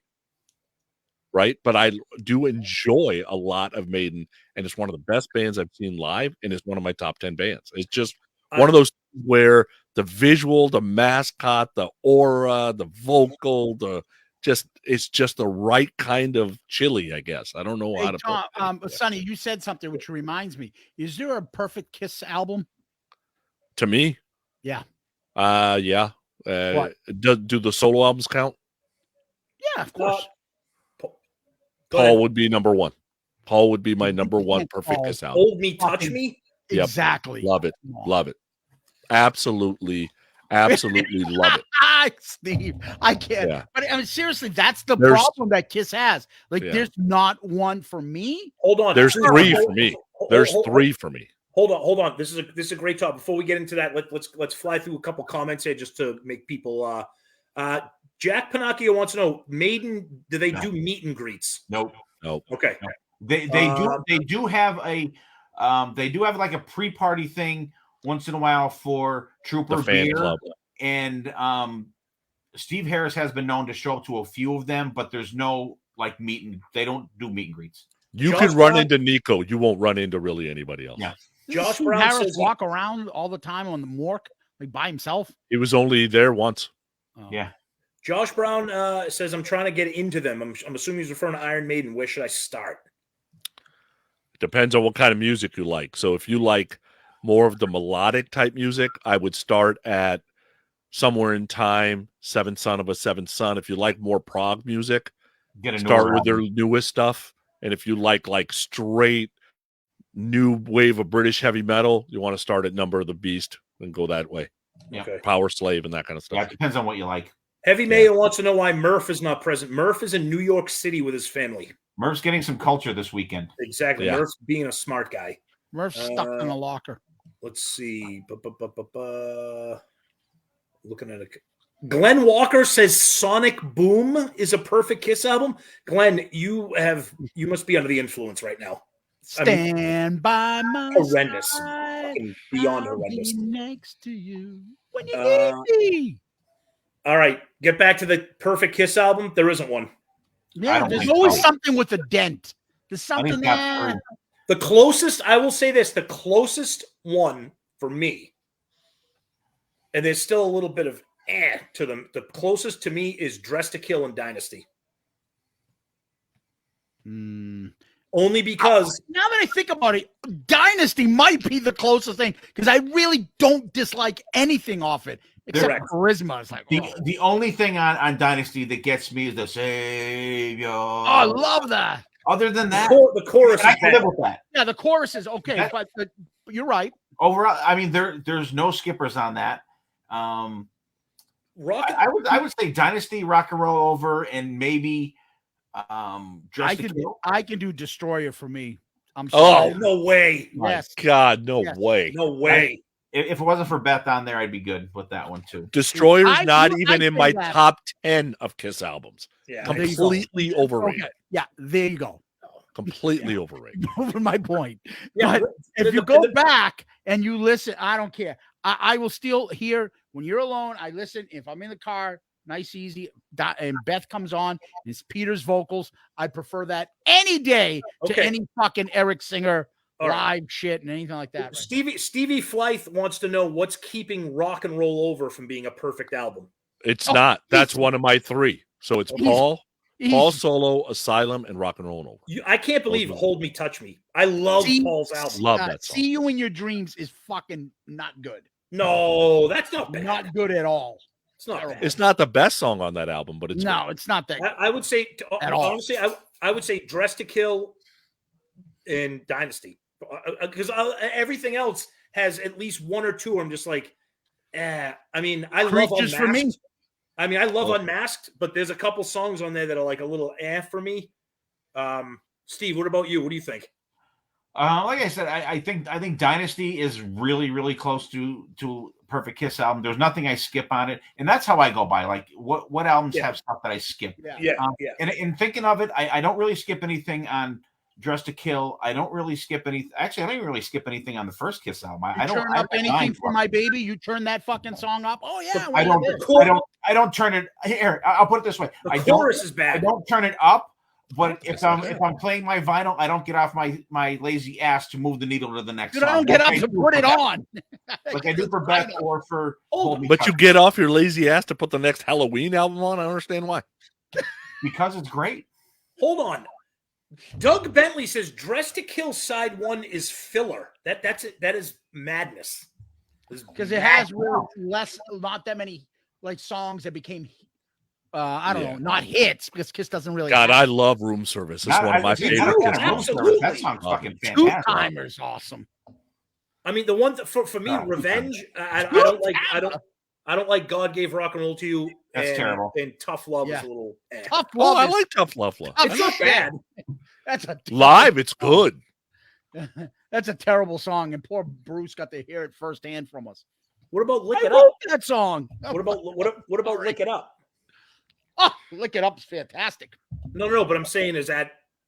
I don't actually like the title give me track more. that much. I would probably say we haven't reviewed Lick It Up yet. I would say Lick It Up is one of the worst songs on the entire album. Yeah, Oh, I don't like the title Fucking track that wrong much. with you people. That's repetition. That's just fucking fatigue. The riff is insane. Gary Cap wants to know what's the perfect side on any Kiss album. Well, if I have 3 perfect albums, then that would be 6 perfect sides, Gary. Oh, Are you not stop. listening? Gary, I love you. But come on, dude. Gary, I'm going to give you permission to tell Sonny to go fuck himself. He doesn't need permission. He does it on Dynasty his own. side one That's true. is Dynasty side one is The funniest thing, everybody is saying if Love Gun did not have Then She Kissed Me, it would be perfect. There you But go. it does. Or Yes. Almost Human. And it Oh. does. What's the matter with you? Stop it. Oh, Heavy Mayo goes side 1, Rush Moving Pictures. Yes. dude. Straight outside. Chuck it out the window. Dude, where's that? Don't litter, Pooni. Where's that gif of the lady? Hey, Damien, over here. Fucking Damien, it's all for you, Damien. Brad Rustoven thinks 2000 Man sucks. It's not great. It doesn't suck. If I knew some of the bands that he listens to, I would say they suck. But I don't know 90% of the bands. That's because 90% of the bands he listens to sold 3 albums. That's why. Mark Me and BC Flores, have the other 2. hold on. Here's a great description of Rush. Mark Flores says Rush is a vagina repellent. There you go. There is an album name if you ever heard one right there. Rush can use that. Halloween, That's the next War Sabotage, Lizzie Borden. Like there's a bunch of fans. Realistic as that email that we got, Tom, where the guy was like, "Yeah, I saw these beautiful women." She was like, "I'm going to go see Rush right now." Lie. Geddy Lee is the handsome man. That never happened. That was not a woman. I was just gonna say that's a man. That's not your mother, Basil. That's a man. Josh Brown, no Rush hate for me and Tom here. Heavy Mayo says I get bullied repeatedly for my album discography. Yeah, that's because you have like the outfield in there. A side one. I love the outfield. What's wrong with the I outfield? just like making fun. Like we one love, song. we love Heavy Mayo. A side one. Hold on, Jay. Jay from the Hook Rock says the most perfect album is the third Danger album. Is that Screw It? No, that's the second album, huh? Dude, With the fact that the fact that they actually have a third album. Do they have a third album, Righty? Screw It's the second album, right? Yeah, they have like 4 or 5. Oh, side one from Music from the Elder. Hang on. What about it? Is your perfect side one? I'm joking. Oh Jesus! I was like, oh man. all right, here's a good question from Glenn Walker. Do you want a new Kiss album? no. Yes, absolutely. No, Absolutely. absolutely not. Yes. Let me decide if I Absolutely like it. not. I agree with Zeus. Let me decide if I like it or not. You Give will me not. something. I know I won't. I don't But I know. want- There's certain So songs. why do you I want like, one? So I can do an episode on how much it so I can sucks. vote. So we can do an episode on how much it's terrible, and then do a live stream and have everybody jump in on how bad the new Kiss album is. Hey, Well, Tom, at least if they put a new album out, it'll be something that they're moving forward with. Tom, I got a good one Maybe. for you. How's this Okay. one? Side 2 of Crazy Nights. You're gonna have to When read your it off walls to come me. down, Reason to Live, Good Awesome. Girl Gone Bad, Awesome. Turn on the Night, Thief in the Night. Awesome. I Awesome. like that. That's good. That's good. That's 'Cause a I think- that's a deep cut there, Tom. Side. That's a good one. That's a good one. Because I think When Your Walls Come Down is an awesome deep cut. Yeah, I mean, like, look at Revenge. In Well, the middle of hold that, on, you got hold on, God hold on. Gave Rock and Roll. That sucks. Hold on, Cliff King brings up a good point. If they Right. did a new album, it would have to be better than Monster, right? No guarantees. Be You careful would what you ask for. Dude, that I- album fucking Be sucks. careful what you Come ask on, for. dude. It's not bad. It's just not as good as the other ones. It the sounds production like on it sucks. I like it. The production on it sucks. Steve, you like it? Yeah. I like it better than Sonic Boom. No. No. Shit, Righty, you were right. They got 7 albums. Danger, Danger, Screw It, Dawn, For the Hard Way, The Return of the Great Gildersleeves, Cockroach, and Revolve. I didn't know that. Well, yeah, Cockroach was on rotation. And, Cockroach Yeah. is really good, though, actually. Hold on. I want to get back to this. Sonny, do you think Monster is better than Sonic Boom? that was Steve. No, I know, but I want to see what Sonny thinks. And then I want to see what. Yes. Oh boy! Wow, this is like new. This is news. Zeus, is Monster better than Sonic Boom? Are you fucking high? No, I'm not. No, absolutely not. I like Monster better. By the way, any Beastie Boy fans out there? I am drinking Grand Royal, like the record label. What is that? I have no idea. My friend came over to the Beer? house. My friend came over to the house for the Patriots game a couple weeks ago. It comes from Is it Maine. beer? Yeah, it's from the Oxbow Brewing Company in Newcastle, Maine. All right. I got another one for you guys. It was free. The four Live and Unplug. What do you got? I told you, people hate me when I answer this question, and they think I'm No, trolling, you went So- 2, 1, 3 Unplugged, I think, or Unplugged 3. No, I got a live 3. I got a live 2, a live 3, then a live. Oh, you have 3 over a live. Yeah. I got Alive 2, Alive 3, Unplugged, Symphony. Sonny. For me, it goes Unplugged,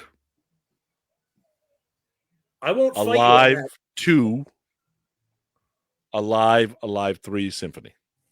So the 3 of you have Alive 2 over 1. Yes. Jay has my ranking. Jay has Alive 2, 3, Alive, and then Unplugged. Although, see, there are days where I want to put Unplugged over Alive. I'm sorry. Unplugged is better than all those albums. I'm honestly that I won't argue with anybody. Here's on that. how it goes. It goes Alive, it goes Unplugged, it goes 2, 3, and then 2, 3. And then 4. Fuck 4? Yeah, fuck 4. Yeah, I forgot about 4. I thought Unplugged is better than Alive 2, in my opinion. It's hard. Do you guys think that your picks, does anything factor into that besides what's on it? Does like when you got it yes have something to do with it, or something happened when you were first listening to it? And that's how it is for me for Alive too. We're all the same age. That's why it makes sense for most of us to pick Alive too. The thing about I said it the other day, Tom, with you. I'm like, when I went back and got back into Kiss, and I went back because of Asylum, and then I went backwards and stuff. When I picked up Alive, because I kept hearing Alive, I got Alive first. I'm like, the fuck? I don't know any of these songs. Because when I got into Kiss when I was little, I didn't know Come On and Love Me, Black Diamond shit. I knew all the middle album songs from Alive too.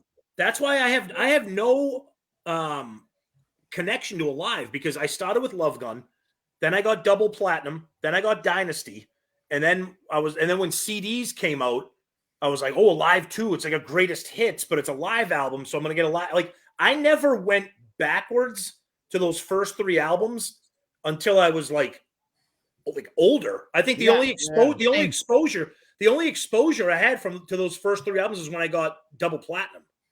Yeah. And those songs that were on double platinum. But Steve, you're on to something. So, I get into Kiss mid-'80s. The reason Unplugged connects with me best is because all these fucking bands were doing Unplugged series. Yeah. And I'm like, can a band that I love go do this, please? Yep. And when Kiss did it and they knocked it out of the park, I'm like, that's what I'm talking about. Right? They Kiss Unplugged. The reason why it's hard for me to rank Unplugged is because it's an Unplugged album. Yeah. You know what I mean? Because it's not. It's my favorite fucking Rock and Roll Night version. Me too. I love it. It's my favorite I Still Love You version. Some of those to me, it's better than Live Uncensored. One to that too. Yeah, absolutely. And the thing I love about it is they opened up with Coming Home, a song like no one fucking knows. Yeah. You know what I mean? Like, and then I kind of got a weird connection to Alive 2, and that's why it's my second. I had heard Rocket Ride. And I'm like, there's songs like that on that album, right? And that's when I went to Alive 2 first. So it's all kind of how you kind of got into it, I think. It's exactly what Steve said. Couple comments here, but people have a lot. Chip is enough Unplugged. People have a lot to say, which is awesome here. Let's see. Hey, the wallet's here. Christopher Haight, awesome. Sonny has his. Thank you, Chris. He knows why. Yes, Chris. Thank you. Daryl Albert is giving us updates. Purdue just tied it up at 7. Mr. Michigan hat, Daryl Albert says. Damn. Dude, what the fuck is wrong with people? Don't tell me. Taping it. What are you, Seinfeld? Don't tell me I've been taping the game. I'm fresh. Bruins are down to 2-0. So hold on. Let's see. You wouldn't know how to find a hockey game on TV in your own state. Never mind in Boston. I know how to get to CBS Sports, bitch. Mark Flores wants us to get back to talking about Paul's feelings. Hey, Tom, no, go to Ryan Michael Scott. Allison changed Unplugged #1. We did do a dorm damage about Unplugs. Hold on. Glenn Walker says, is this next week's episode or is this just a live stream? This is just a live stream. This is not next week's episode. Oh, you guys are going to love next week's episode. We already have it all planned out. You guys are going to love it. Oh, get ready. Stephen Wood wants to know, where is the Chip Zanuff Unplugged? Dude, I know. That means a different thing. That's not music. No, he's still wandering the halls of Creatures Fest, back and forth, hoping to get noticed. Hey, Zeus, Daryl wants to know what connection you have to Michigan, a love of Harbaugh's khakis? Damn. So when we were in college, back then, in his college heydays in 90s and stuff, everybody had a school. I had family in Michigan, so I was planning on going to University of Michigan. And I didn't, but I have a love because they're the best, I think, sports university in the country. And when I went there, it was the heyday. Michigan, you had Chris Webber and the Fab Five. You had Michigan, Desmond Howard competing for national titles. Yeah, their hockey team. Their hockey team is insane. Like, even right now, Michigan had, what is it, last year? 4 of the top 5 hockey draft picks. Yep. From U.S. colleges. 4 of the first 5 picks were from Michigan. Nobody competes with them. Hey, guy, I'm going to step out for 1 second. I got to take my puppy out for a pee break. So continue. I'll be right back. Yeah. So go ahead. When Weber went to the Warriors, I went to the first couple of Warriors games. There's people screaming at him. We don't have any timeouts left. We don't have any timeouts left. Everybody says that shit. But if you looked at the game, why is the guy playing center carrying the ball up? Where the fuck is Jalen Rose? Yeah. That's what pissed me off. That poor bastard. He kind of changed that whole position. The big guy who was inside, and he could also step back and hit that shot. And then all of a sudden now you got Duncans and other 6'10" guys stepping back and hitting shots and inside. But Chris Webber is my favorite basketball player of all time. When at NBA Live, do you ever play? Oh, yeah. NBA Live with that Warriors team? It was him, Spreewell, Tim Hardaway, and who was the other? Mullen, and I forget who the other guy was. I forgot. Fuck was the other guy? Spreewell, Mullen, and I think he was number 1. Somebody. Not Latrell Spreewell. No, wait. You already said Spreewell Hardaway, I thought. Yeah. And there was Weber, Mullen. I don't know. And then he went to the Wizards, and that team had Jorge Marison. Remember him? Him, Howard, Weber, Mark Price. And Mark Price. Oh yes. And the shooting guard was somebody else that was pretty good. He was an all-star too. Loved those teams back then, man. Those 90s basketball were fantastic. Mitch the bitch Richmond. There you go. That's what we always just say. Mitch the bitch Richmond. I forgot about that because I opened a Target store in the mid-90s, and we were supposed to have a Warrior come sign stuff. And all the guys backed out, and Hardaway was the only guy that showed up. Oh, really? And nice guy, though. I met him. Nicest guy ever. But all these other guys, they bailed. Spreewell was supposed to come. His son went to Michigan. Tim Hardaway Jr. went to Michigan. I just like that. I saw yesterday on Twitter, somebody had the all Kardashian team of all the players that the Kardashians have banged. And they're like, this is like an all-star team. There was like 12 guys. Can I just read a comment here for a minute here? Wolf Meglin says, odds are that Tom is pissing on a tree right now with his dog. No. Do you have any idea how close I was to actually doing that out in my backyard? He'd use a piss cup. No, I'm good right now. I'm good. Yeah. Tom, I mentioned to you Unplugs because somebody had mentioned AIC's Unplugged. So we did our episode Dorm Damage on Unplugs. Do you have top 5 you can think off the top of your head, you guys? Top 5 Unplugged albums? Are you into the Unplugged? Do you even like the Unplugged stuff? Go ahead, Sonny. I do like the Unplugged stuff. I can't remember everybody who did one. Do you guys remember, Sonny, I don't mean to interrupt. Do you remember when VH1 released the VH1 Stripped? It was like their version. Love it. I don't remember. They did like a hair metal one. Yeah. It was fucking awesome. So there is a unstripped version of an Alias song called More Than Words Can Say on that one. Oh my God, dude. Okay. That it will give you chills. It is an amazing ballad done stripped. Yeah, I remember that. It was VH1 Classic, and it was like hair metal, like stripped or something. Chris Hake, The Wallet, wasn't Nirvana the first Unplugged show? No, it wasn't not even close. No. That was, I think, Eric Clapton may have been. That was the first big one. I think the first, unofficial MTV Unplugged was fucking Tesla. Bon Jovi, when they did the MTV Awards and they did Wanted Dead or Alive, and then everyone's got onto that whole fucking Unplugged shit. So Jay talks about Great White Unplugged doing Zeppelin. There's a whole Unplugged album of Great White doing Zeppelin.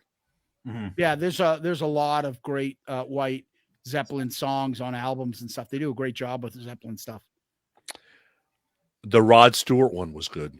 Love That it. is You got that Unplugged here. album he said. Love it. Yeah, that was Love good. it. That is good. I would obviously we're going to jump on all the grunge ones. STP one was good. It's only got like 5 songs, and they've yet to release it ever. Yeah. It's on never. CD. It has no. I have a bootleg version of the vinyl, because it was never officially released. For some reason, that was like one of the only ones. Because you had Alice in Chains, obviously official release. Nirvana, Pearl Jam was later. It just Pearl got Jam released like 2 years ago. Well, yeah, but that's what I was gonna say. Pearl Jam for years was a bootleg, and then they just recently released it officially. The STP has never officially released their Unplugged, and it's only on it's only vinyl. I've never seen it on CD. Yep. So The Alice in Chain ones was good. Brian Adams did one, was good. Brian Adams has done a couple of Unplugged things that were really good. Chris is correct. He says I meant the first MTV Unplugged show, Nirvana, like the first show. I don't think so. No. I mean, those were like, I think the Clapton one may have been the first kind of big one. Doug, Tesla was 5-man acoustical band, but I'm saying before. Yeah, that's not an MTV one. But that's what I'm saying. Before MTV took over, in terms of like Unplugged, like acoustic, Tesla was doing it. That was a great album.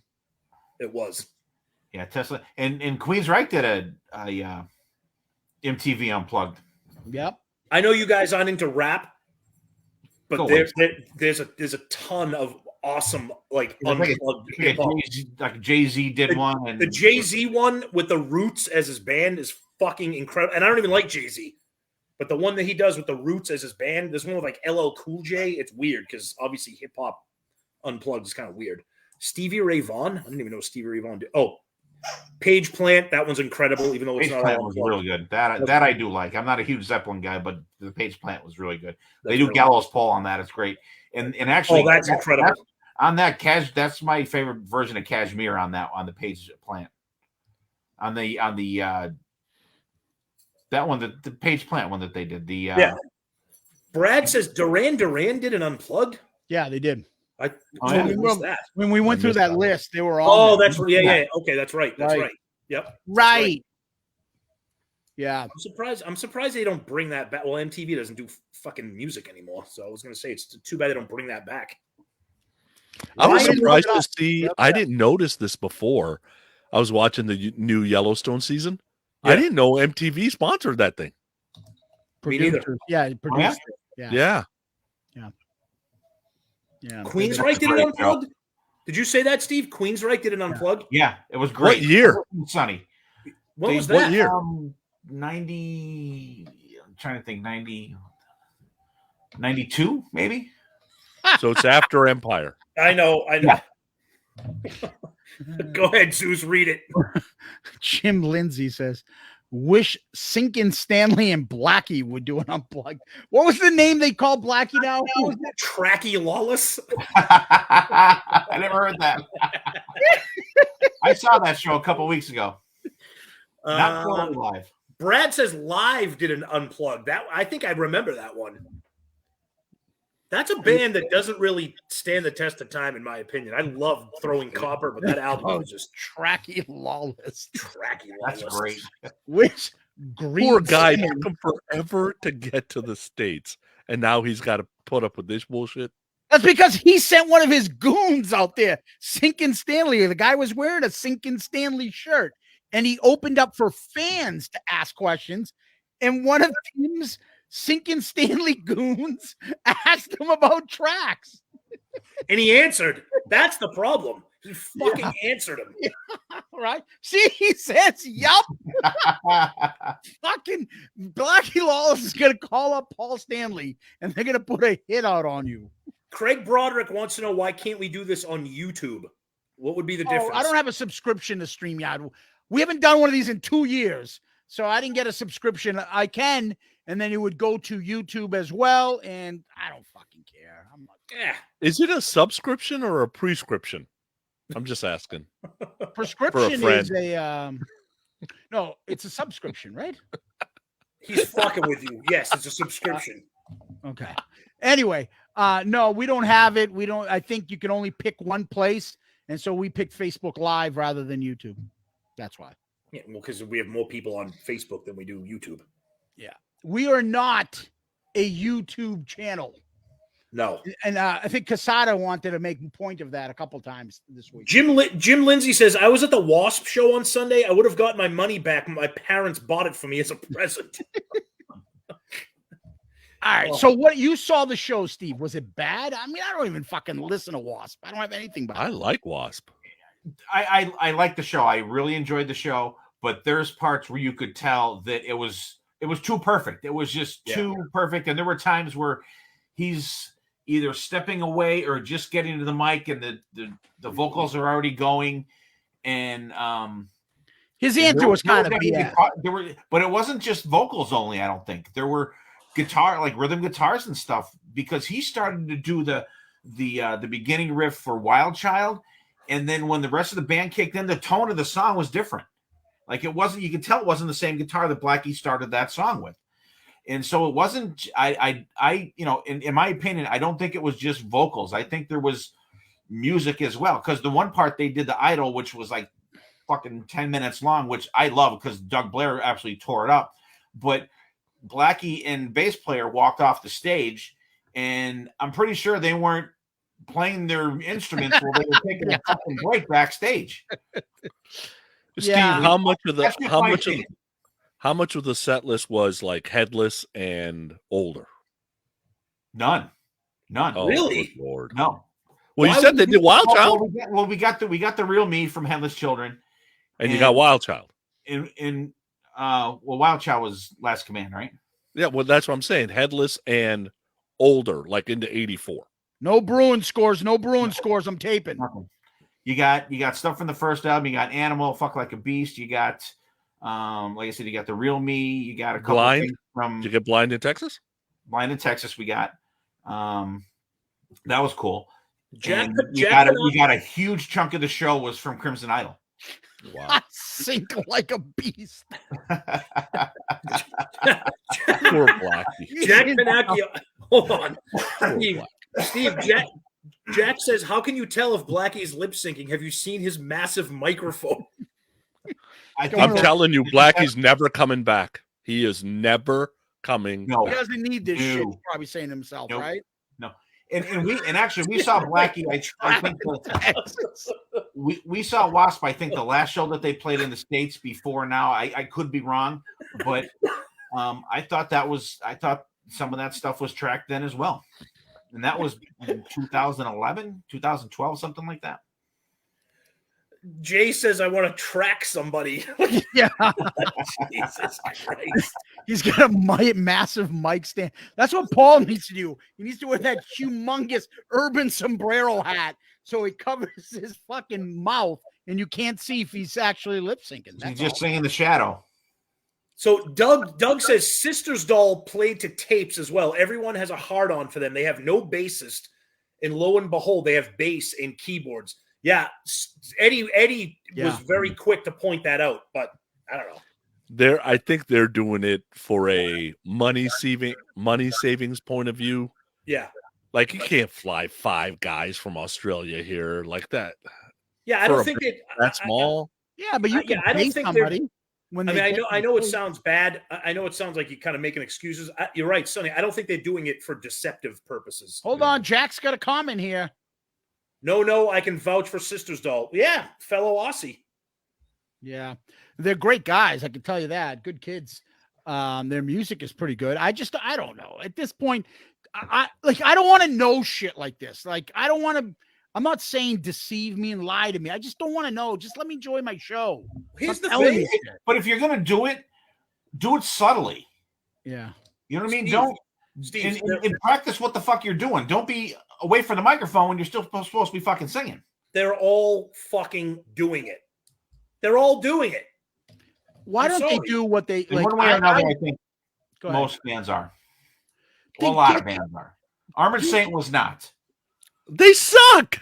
I was just gonna say, dude, nobody would know if Armored Saint is doing it. Oh yeah. I'll tell you what, that crowd was All 4 people that care. They would know. your ass. All right. Your ass. Okay, so let me ask you this. Everybody. Okay. If the option was to see your band using tracks or getting some help or getting a lift or doing whatever, or not seeing them at all, what would you take? I'll take anything rather than not seeing them at all. Of course you would. Yeah. That's but I prefer It if would they depend put on the band. Do you know a good Kiss could make it? If they put 2 guys, maybe and a girl in different makeup as backing singers. That would never, ever. Paul wouldn't let it. But Paul would be in a fucking straitjacket in a mental institution before they allowed that happen. Love gun. Never. You know what? And I don't mind seeing extra guys on the stage. And Eddie talked about that in your guys' episode. Yeah. Bon Jovi's done it. Aerosmith does it. And Sonny, and you guys probably hate and don't like King Diamond. But when he came back to play, he had a female singing with him on stage. And he introduced her as part of the band. And she came out and co-sang certain parts with him. I have no problem with that whatsoever. Geez, last time I seen Bon Jovi, there were like 9 people on the fucking stage. He needs it. He's ready to play rock music again. But the difference is, but look at what Bon Jovi is acknowledging that they need a little bit of help. Paul, there is no planet where Paul is going to acknowledge that he needs a lift. True. And have somebody on stage. He hasn't been caught officially. And he hasn't publicly said, I use tracks. He might as well say the last round, we're going to add this in, make it part of the show. A couple hot ladies in Kiss makeup that could sing and another guy. And then Chris Vickery said it perfectly. Dress them up like the girls from the Love Gun album cover. Yeah. Awesome. Do something like that. That'd be Who's going to fucking complain if that happens? Even Sinkin' Stanley would like that. Well, no, because Sinkin' Stanley would be put out of business. Then they could do the background vocals for Got Love for Sale. Oh, there you go. The Kissettes.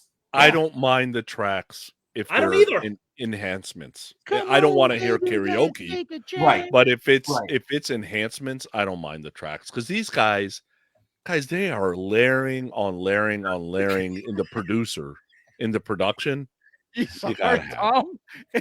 Craig Broderick, have Rachel Gordon do the backups. Yeah, there you go. All right, hold on. A couple comments here. A lot of people have opinions on this. This is good. Let's see. I'll be right Curtin back. Meglin says Kiss would put them behind curtains like they used to do with the keyboard player. Okay, that's fine. Who cares? No, I want to see him make it part of the show. Okay, it would make sense, right? Okay, Paul Macca says Gene needs to take over Paul's leads. Have you guys heard "Making Love" from Japan? It's beyond brutal. I have not heard it yet. Stephen Wood says for me, as long as the band is playing live, I don't care about assisting tracks. Jim Lindsay, Paul's therapist would have to take up permanent residency at his house if that happened. You don't think he does already? Jack says, I personally don't care about lip syncing. I just hope the guitar playing and the drums is real. Yeah. Oh, you mean the piano playing? It's real. Doug says, who knows? You think he's playing? 100%. It's been confirmed. No. Yeah. Wait, what's that? I've seen a video of him playing. Wait, I missed that. I'm not a piano player. People say he's not even playing. He's not even playing the right keys. There's no way he's playing that. 100% confirmed. Confirmed what? From who? That he's playing. From who? Eric Singer himself? It's on YouTube. What are you talking about? The ones that I see are always people commenting that he's not playing. It's on YouTube. 100% confirmed. There is no way Eric Singer is playing the piano. Yeah, thank you. Thank you. Confirmed. Check YouTube. Google me, bitch. Brian Crizell wants that's where I got it, Sonny. I'm not a piano player. I can't tell if he's playing. I saw the comments on him playing, and there are people that say, "Look at this." And I have no idea. It's just easy to say he's not playing. Yeah. Is Ace using backing tracks? No. Does he need to? Yes. But Brad Russell I don't use backing tracks when I play. Yes, we know you don't use backing tracks. Our buddy Costa Vucina says, make Paul's therapist do the backing tracks. Let's see. Whoa, somebody says Doug Bentley says Eric plays the piano. He worked damn hard at it. I'm telling How you, do we know? confirmed. 100%. And then Glenn Walker says, I am a Tommy and Eric nut swinger, and there is no way Eric is. I don't think he can reach the pedal. Well, no, he is. He's got the Fisher Price, my first piano. I'm sorry. Somebody had a photo up of him on social media of the band and something. I forget who it was. I think it was a picture of Nick Simmons with them. Oh, I saw that. Yeah, I saw that. And I had to blow. Nick's girlfriend's hot. I had to blow this up. What the fuck? Dude, that looks like the size large children's costume at Party City. What the fuck is this? That's terrible. Oh my god! Oh, look, there's Little Kiss. Okay, wait, hold on. Gary Cab says I saw the piano when I did the experience. All the keys were marked where he had to play Beth. Okay, yeah, looked like him playing it. Okay, hold on, Gary. Even if they were marked, you still have to know how to play. In what order and what This speed? isn't like this isn't like the Ghost and Mr. Chicken where there's like bloody fingerprints on the fucking keys. Like, is that a Don Knotts reference? Exactly. The Ghost and Mr. Is that the incredible Mr. Limpet? Mark Flores says Eric Singer looks like a Peter Pinata. You're feeling the beat now. The makeup just does not suit him. Come on, it's just not very good. Josh Brown, it's a learner's keyboard. The keys light up. Oh, Murph checks in. Hey, Murph. Hey, Murph. Yeah, Ralph Furley. Oh, God. Yeah, I mean, come on, boys. Let's be serious here. All right, let's get back to Kiss here for a second. So one of the things that we talked about with Eddie was blocks of albums. Oh, okay. So the first three, Kiss, Hotter Than Hell, Dress to Kill. Second three, Destroy Rock and Roll, The Love Gun. And then that next four of Dynasty, Unmasked, Elder, Creatures. What do you rank them? What do you prefer? Oh, you guys forgot to put the last three. Yeah. Rank them how? You want them ranked how? Like in blocks. If you're on a desert island, you can take a block of, like, you've taken the first three, the second three, group like blocks of albums from their career. I take the second three. So Destroy Rock and Roll Over, Destroy Rock and Roll Over, Love Gun. Okay. Sonny, you look like you're in pain right now. And if you want us to throw Psycho Circus, Sonic Boom, and Monster in there, go for it. I'm taking the first three. I cannot listen to Then She Kissed Me, Almost Human, fucking Great Expectations, Sweet Pain. I'm sick of those. Do you notice how Sonny picked the songs he hates more so than the songs that he likes? Three. Yeah, but what about the songs that you like? Why? So on your island, but I live with the other one. Song? Okay, what's that, Steve? So on Sonny's island, he can't skip a fucking song. Yeah, but I got to live with them. I'd rather have the first three. I skip less. I don't. Mark Flores thinks that Then She Kissed Me is better than Love Theme from Kiss. No, that is not correct. I don't know. Maybe it is. Mark, I love you. That is not. There's a difference. I like the guitar tone on that song. That's the only good thing about it for me. Oh, and Then She Kissed Me? Yeah. Me too. I agree. Me too, Steve. I like All that. right, I'll say this. Tone. Hold on. What's that, Zeus? So I'll say this. If I'm saying all around 3 albums, I'd probably go the middle. Me too. But I could argue if I could make a greatest hits from any of those eras, I might take that whole fucking Dynasty through Creatures of the Night if I could make 10 songs from those 3. Yes. No way.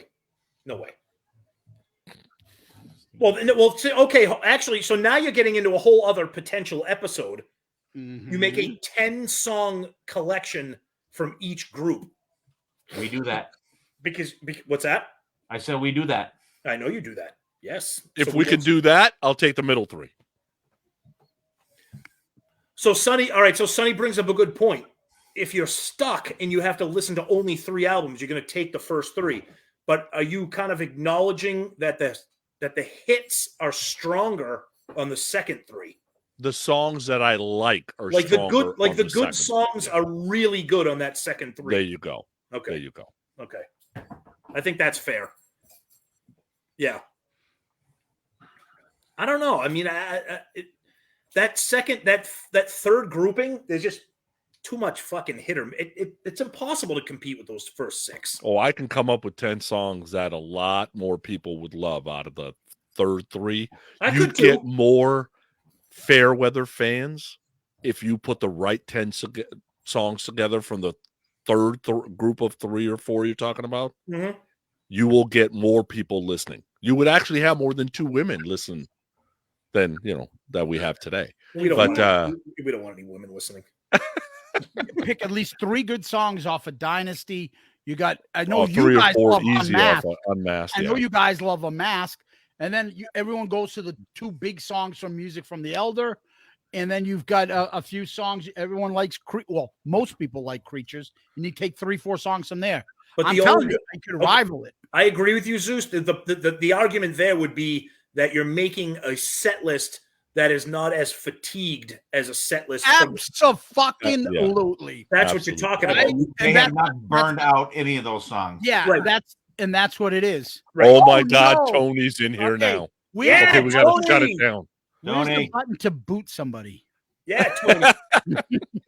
Uh-oh. Stephen Wood wants to argue that X-Ray Eyes is the best track on Dynasty. No way. We haven't reviewed it yet. Could be. We haven't reviewed it yet. I really like it though. Sure Know Something's the best track on that album. Could be. I'm not gonna. Mark Flores, this is easy. Peter's 78 solo or Paul Stanley Soul Station. Peter's album times 1 billion. Soul Station times 10. Nope. Peter. And I like Soul Station.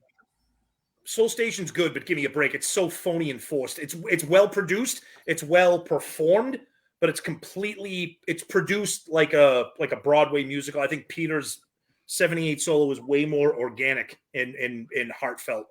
I would take Peters too over Soul Station. Yeah. Now, and the thing is too, for Soul Station, I like the original songs better than I like the covers. Yeah, the covers just sound like karaoke.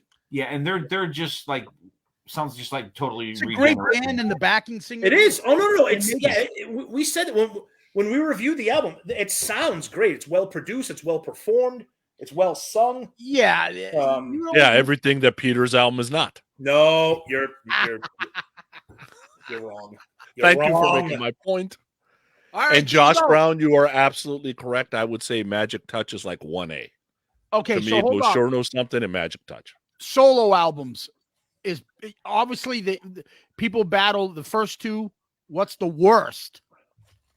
Solo album? Yeah. Jeans. I have become okay. I can tolerate Peter's. Jeans is brutal. Hold on, this is a revelation because I thought you were completely on the Peter sucks thing. I can tolerate Peter's album. I just don't love it. Jeans album, I can't even get through it. You don't like Tin on an album? See, you can't even hear a dog on that. I don't know what song that dog is supposed to be on. I can't hear it anywhere on that fucking album. I like them all. I'll be honest with you. I like them all. Of course you do. You're a kiss tard. Yeah. Totally. I think the thing with Peter's solo album is if you're not already inclined to enjoy that style of music, then you're already out. You're already out. I love that style of music. Me too. I like, but I just don't like Peter doing it. Okay, that's fair. I think the problem. You're a ballad guy. Steve, go ahead. Yeah. Go ahead, Steve. Yeah. So how do you don't like Peter's ballad voice and singing? It's okay. The songs weren't that great. Okay, what about Rod Stewart then? Do you like his voice? Love him. Love him. Love it. But he's got better songs. The songs are way better song. Yeah, he's a singer-songwriter. Yeah. Steve, go ahead, buddy. Yeah, I tell you what, and I think I got Paul's album first, and then I got Peter's album, and then Ace, and then I got Jeans. And I appreciate them all for what they are, except Hold Me, Touch Me, Sonny. That song just absolutely that. I think that is the worst song on across all the fucking solo albums. Which one? Yeah, I agree. Which Hold one? Me, Touch Me. That is the worst song across. No. I will take any other song on any other solo album besides that. Take that out. Paul's album is perfect. It sounds like complete corny. It's like premeditated bullshit. It's like if you just took styrofoam and just started crumbling. It's the Folgers crystal fucking single. Pretty much. That he does. That's even better. Pretty much. Yeah. But we did the Kiss solo albums on R4, and I did Jeans. Yeah. And then I have a new appreciation for that album too. I don't mind it. A lot going on that album. I don't mind it. There's I don't a mind lot it at going all. on that album. And I think that Jeans is the best produced album out of all of them. You put your headphones on, listen to that. There's a lot going on that. Yeah, album. it sounds good, but the song Aces is best produced, in my opinion. Eddie makes that thing sound great. Yeah, well, he has to because I think he does, but I think for what each album is, I think Jeans is produced the best for what he's playing. If that makes any sense. Say that again, Steve. Oh, you just broke up. I think that Gene's album sounds the best for what he's playing. I mean, I love Aces. I love the production on it, but for how Gene's songs are and what's going on in your headphones, I like the production on that. I have a new appreciation for that. And trust me, I'm not going to my turntable tonight and throwing that on. I will absolutely throw on Paul's first, and I will throw on Ace's second. And, Gene and Peter are, I probably will never, unless I'm in the mood to hear them all. You know what I mean? I won't. They're not go-tos, but Paul's and then Aces are my two go-tos. Here's what I'll say. Zeus, hold on. Just blow through a couple comments here because a lot of people have a lot of things to say because we're talking about solo albums. Let's see here. Stephen Wood thinks that I'm drunk. I'm not. I don't know why you think that because my opinions are awesome. You said the might be the beard. Might be the eyes. The Ace comment, Tom. What's the matter with my eyes? They're handsome. They're hypnotizing. I'm like the Wiz from Seinfeld. You look at my eyes, you just get captivated. Brad thinks It's All Right is the best song from all 4 albums, and it should have been on Love Gun instead of Then She Kissed Me. Yes, I actually agree with that statement. If any of Paul, that's a fantastic. If you take any of those top tier songs from Paul and throw them on Love Gun, it's a fucking 5-star perfect 10 album. Tom. Hey, and all right, guys. So, what song would you replace "Then She Kissed Me" with from Paul's solo album? There you go. He just said it. It's all right. It would probably be "Wouldn't You Like to Know Me." I would do "Goodbye." I would do "Tonight You Belong to Me." Well, that's the best song off that album. I just don't know if that fits on Love Gun. See, that's why Paul's album's so great. Here's what I wanted to say about the albums. Okay? Yeah, go ahead. I think because when people ended up getting best of solo albums, the 3 Ace songs that are on the best of solo albums, which is Rip It Out, Speeding Back to My Baby, New York Groove, are by far the best selection from each one of the solo albums. It's the only album that got it. Fucking far. I think it's the only album that got it. I think it's the only album that got it right. Yes, that's my point. Yeah. So, but if you go further, if you go down further and you go to song 4, 5, and 6, Paul's 4, 5, and 6 will destroy Ace's 4, 5, and 6. Steve, that's the difference. Steve, read what are the 3 Gene songs? Okay, I'll go side 1, side 2. All right. Side 1 is Ace, New York Groove, Rip It Out, Speeding Back to My Baby. Great. Yep. Then it goes to Peter, You Matter to Me, Toss and Turn, and Hooked on Rock and Roll. Yes, love Side it. 2, Gene, Radioactive, Yes. Mr. Make Believe, See You in Your Dreams. No. Paul Stanley, Tonight You Belong to Me, Move On, Hold Me, Touch Me. No. No. Move on and Hold Me, Touch Me are probably the 2 worst songs on the album. Yeah. So think about it. So what's the reputation? The reputation is this. If you get that, you're like, fucking Aces, wait, it's the best 3. It's not even close. Yep. But 4, 5, and 6, he gets blown away by Paul. I still don't understand, and I know that we've talked about it throughout the night. I don't understand maybe somebody can help me. Why would you put Hold Me, Touch Me on the best of the solo albums? Why? Paul Stanley. Ballad. Ballad, Sonny? Ballad. But it's just but it's such a bad fucking ballad. That's just an opinion. I love it. And for the late 70s, it's perfect. Okay, you're right. It is 1978, and that shit was kind of Fucking popular, I horrendous. guess. Now, I'll tell you, Ace's album, if Ace's album had Rocket Ride instead of forget Fractured Mirror, it'd be my Forget it. favorite Kiss album. Oh no, No, Fractured Mirror. I'm in Fractured need Mirror of is awesome. Yeah, that's a great instrumental. Fractured Mirror. I'm in need of love. I'm in need of love. No, I like that song. I like that it's kind of got a I different would get groove. Ozone off of there before I would zip. Yes, terrible. So love it. No, I'd leave that in there. Drug song. Yeah. Love it. Yeah. It's All right. fun. Well, Sonny, you bring up a great point. What if Rocket Ride, All American Man, or Larger Than Life were on Love Gun? Think of that. Oh, I thought it'd be outstanding. Right? Yeah, be outstanding. You Now- bump off, then she kiss me, Almost Human. Perfect. Again with Almost Human. Now, Okay. when we talked to Eddie about the live albums, he said that one of the things that he did not like about Alive 2 was those original tracks. Well, that's one of the things I do like. Me too, because I'm in disagreement. I'm the same way. I wish it didn't have them. No. I wish.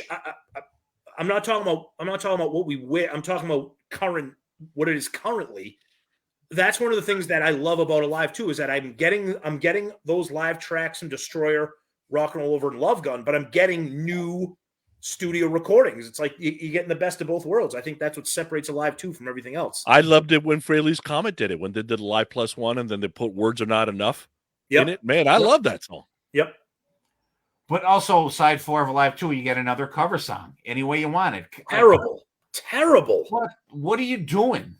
But I think if you think about it, 77. Yeah. And dude, that song is hella popular in 77. But there's a lot of people that know that song. But how true is that? Look at those covers. If that's the case, why don't you release it as a single? They didn't release that, right? That wasn't a single. Yeah, but they would have had to pay money probably, and they don't want to share that. Well, then why put it on the album? But look at those covers. It's 1977. Kiss is at the top of the world. They do it, and then She Kissed Me cover and an Any Way You Want Me cover. Do you think Any Way You Want It or Then She Kissed Me sold one fucking Kiss album? No. No and way. And since we're talking, it didn't in the end, but I don't think that. I think the thought process was it would open them up to the masses. Okay, it didn't work, but the thought process was still there. It slammed the elder door on them. I don't think people talk enough about how fucking dumb Rockin' in the USA is. Hey. Terrible. Terrible. It's no worse than Living in Sin at the Holiday. Oh, that song is fantastic. Fun. Come on, they're both fun. Baby. Mr. Listen, do you guys think that Kiss fans in general are too critical on everything? Ooh, that's a good question. I think they talk about it a lot. I like what I like. Like if somebody was to ask me, but do you nobody's asking me about Hailstorm songs. Nobody's asking me about Sammy Hagar songs. I'd have the same opinion on a bunch of that shit apart just to pick it apart. I think, Steve, instead of just enjoying it, say, those lyrics, I love the song, but the lyrics are stupid. Just enjoy it. It's supposed to be fun. Here's the thing about Kiss. I think that's a good question. I think the reason why I'm going to answer yes to that question is I think because Kiss is such a nostalgic band that as adults we so badly want what they used to be, and they're not. So we shit on everything current because it's not what it was. Whereas opposed to like a band like Iron Maiden or Metallica that releases new stuff, like that's pretty good. It's not Ride the Lightning, but it kicks ass. Whereas I just think so much of Kiss is being a kid and nostalgia that when you're an old guy like us, you're like, that sucks. You want that feeling back again. I don't know. You're looking back at like awful sci-fi movies you remember as a kid, and then you see them as an adult, and you're like, this is fucking beyond stupid. Perfect example. But you still loved it as a kid. But you still enjoy it because of the nostalgia. Yeah, I mean, you gotta, but you're mad at yourself for being like, Jesus Christ, this is beyond dumb. What is a fucking torpedo girl? Did you ever go back and watch King Kong versus Godzilla? All those movies. Oh, Godzilla! You watch it, it's like fucking still awesome. Yeah, Right. no, it's fucking stupid. Beyond stupid. You're like, dude, that's so fake. So that you're now hitting on why I don't like The Godfather. I'm watching The Godfather with 52-year-old eyes and had never seen it before. That's a bad example. And I'm like, I don't understand why these guys like this movie. Yeah, I don't like scenery, acting, dialogue, movie plots that are terrible. Parts. Okay, the acting is terrible. Okay, hold on. The acting is terrible on The Godfather. Terrible. That's honestly now I'm starting to think that you're brain damaged. Oh my god, so bad. I don't even get that. I don't understand. I don't. Okay, all right. Let's get to some comments here. Gary Cap says, if we didn't bitch about Kiss, Shout It Out Loudcast wouldn't exist. That's true. Ryan Michael Scott, Kiss is fun. That's why this podcast is number one. Josh Brown says it's not being fickle. I think it's being passionate. This is a great one by Mark Flores. 70s Kiss is the tits. What we have now is implants. Not saggy baggies. Stephen Wood says, if I discovered Kiss now in 2022, I don't think I would be a fan. Our buddy Tony, true Kiss tards love everything they put out. It's this group of miserable bastards. Dude, you are fucking leader of a miserable bastard. Yeah. Right Between the Eyes podcast, another awesome podcast. Those are really good guys. Check them out. Happy 200 guys. They're awesome. Murph is telling us to stop. Oh, about The Godfather. Yeah, that's going to hurt his feelings. Jay says, who doesn't like The Godfather? Where am I? What? You're on Planet Pooni. Yeah. Terrible. Mark Weiss, great comment. Kiss does not help itself by promoting everything as the next Destroyer. That's true. Every time, it's the best. A lot of bands do that, though. A lot of bands will harken back to what they think is their seminal album or something. Say, do they? Comparable. Yeah, I think so. All right, Jack wants to know, Sonny, what's your favorite movie that's along the lines of our love for The Godfather? And don't say like 8 heads in a duffel bag. What, like a Godfather type movie? Like a classic, like mob movie? No, not mob. Just like an all-timer type movie. I know what Sonny's going to say for a mob movie. Goodfellas. Okay. I thought you were going to say Casino. That's my favorite. Casino's one of my favorites too. I love Casino. You think Casino's better than The Godfather? 100%. 10,000%. What's that, Steve? I like it better. I love Casino. I just watched that like last week. Jay thinks that Sonny's favorite movie is Adventures in Babysitting. My favorite movie you guys wouldn't like, so it doesn't matter. Tell us. Tequila Sunrise.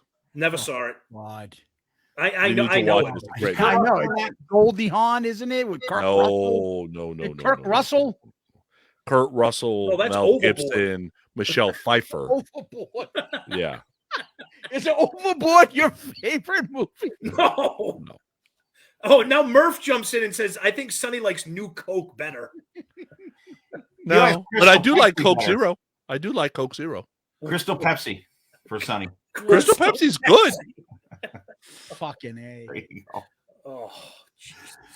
All right, name me some classic movies that are well loved that you love, because you always seem what to be equals like a classic movie? Like a universal like movie that's name some.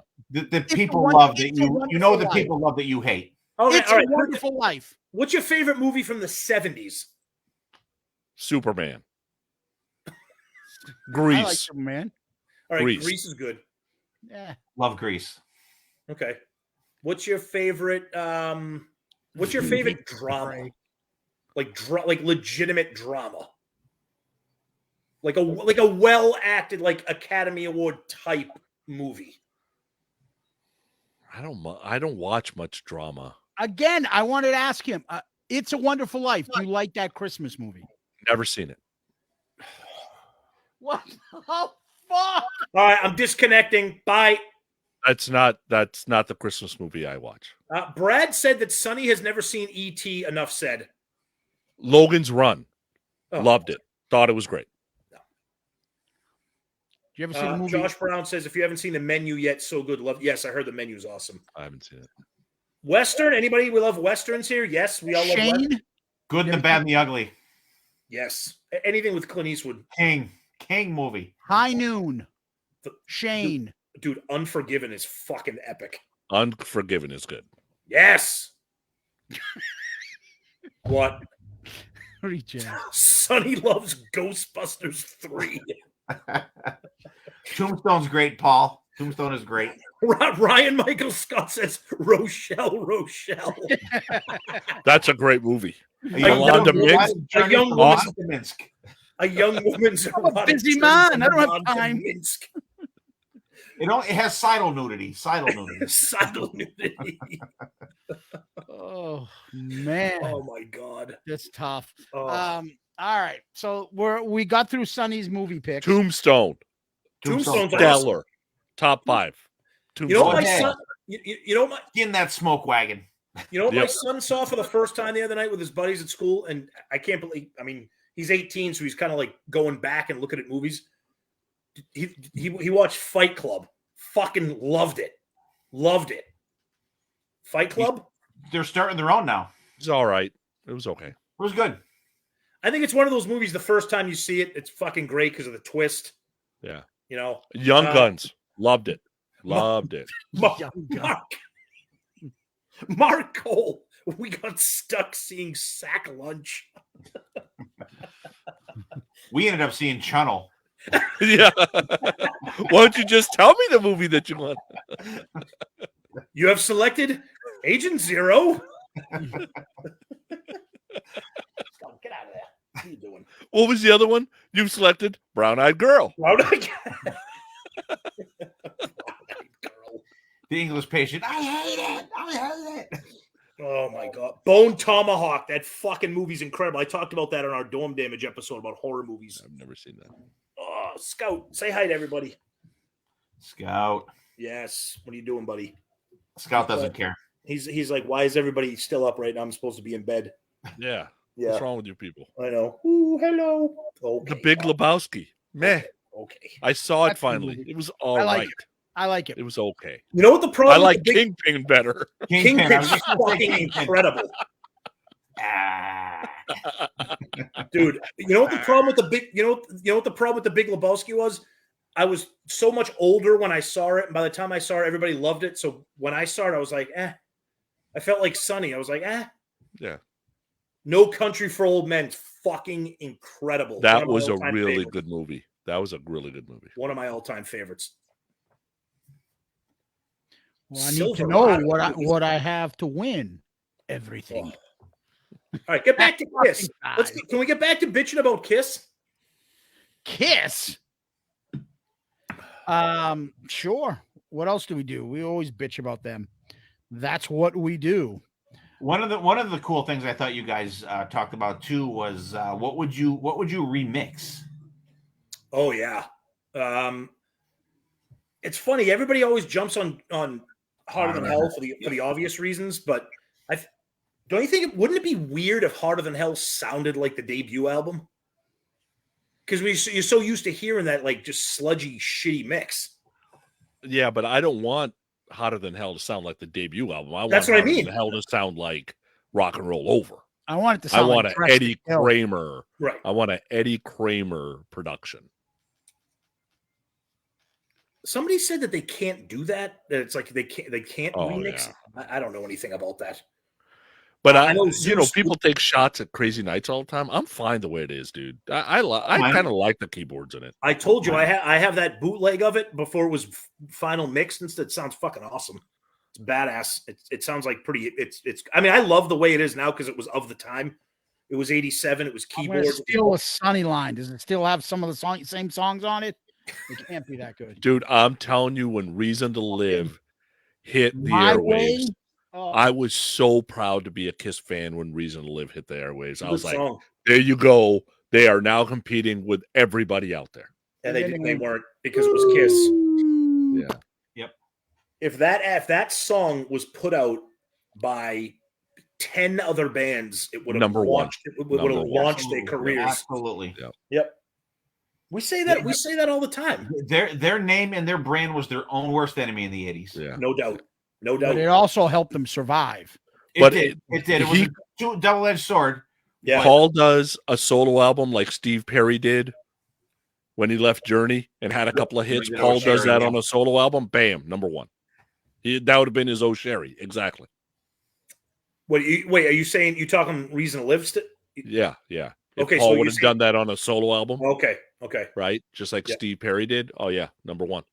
Yeah. I know, Yeah. Zeus, we talked about you see, I love the way Unmasked sounds because it's 1980. Oh, it's horrible. That would be I the like one. That would be the I one like I would pick. No, Maybe that was I some like more it. There's trumped no up bass. guitars. But that's why I love Unmasked because it's a poppy, like it's a little fucking pop album. It What are you still talking about? There's no sounds- bass. Do.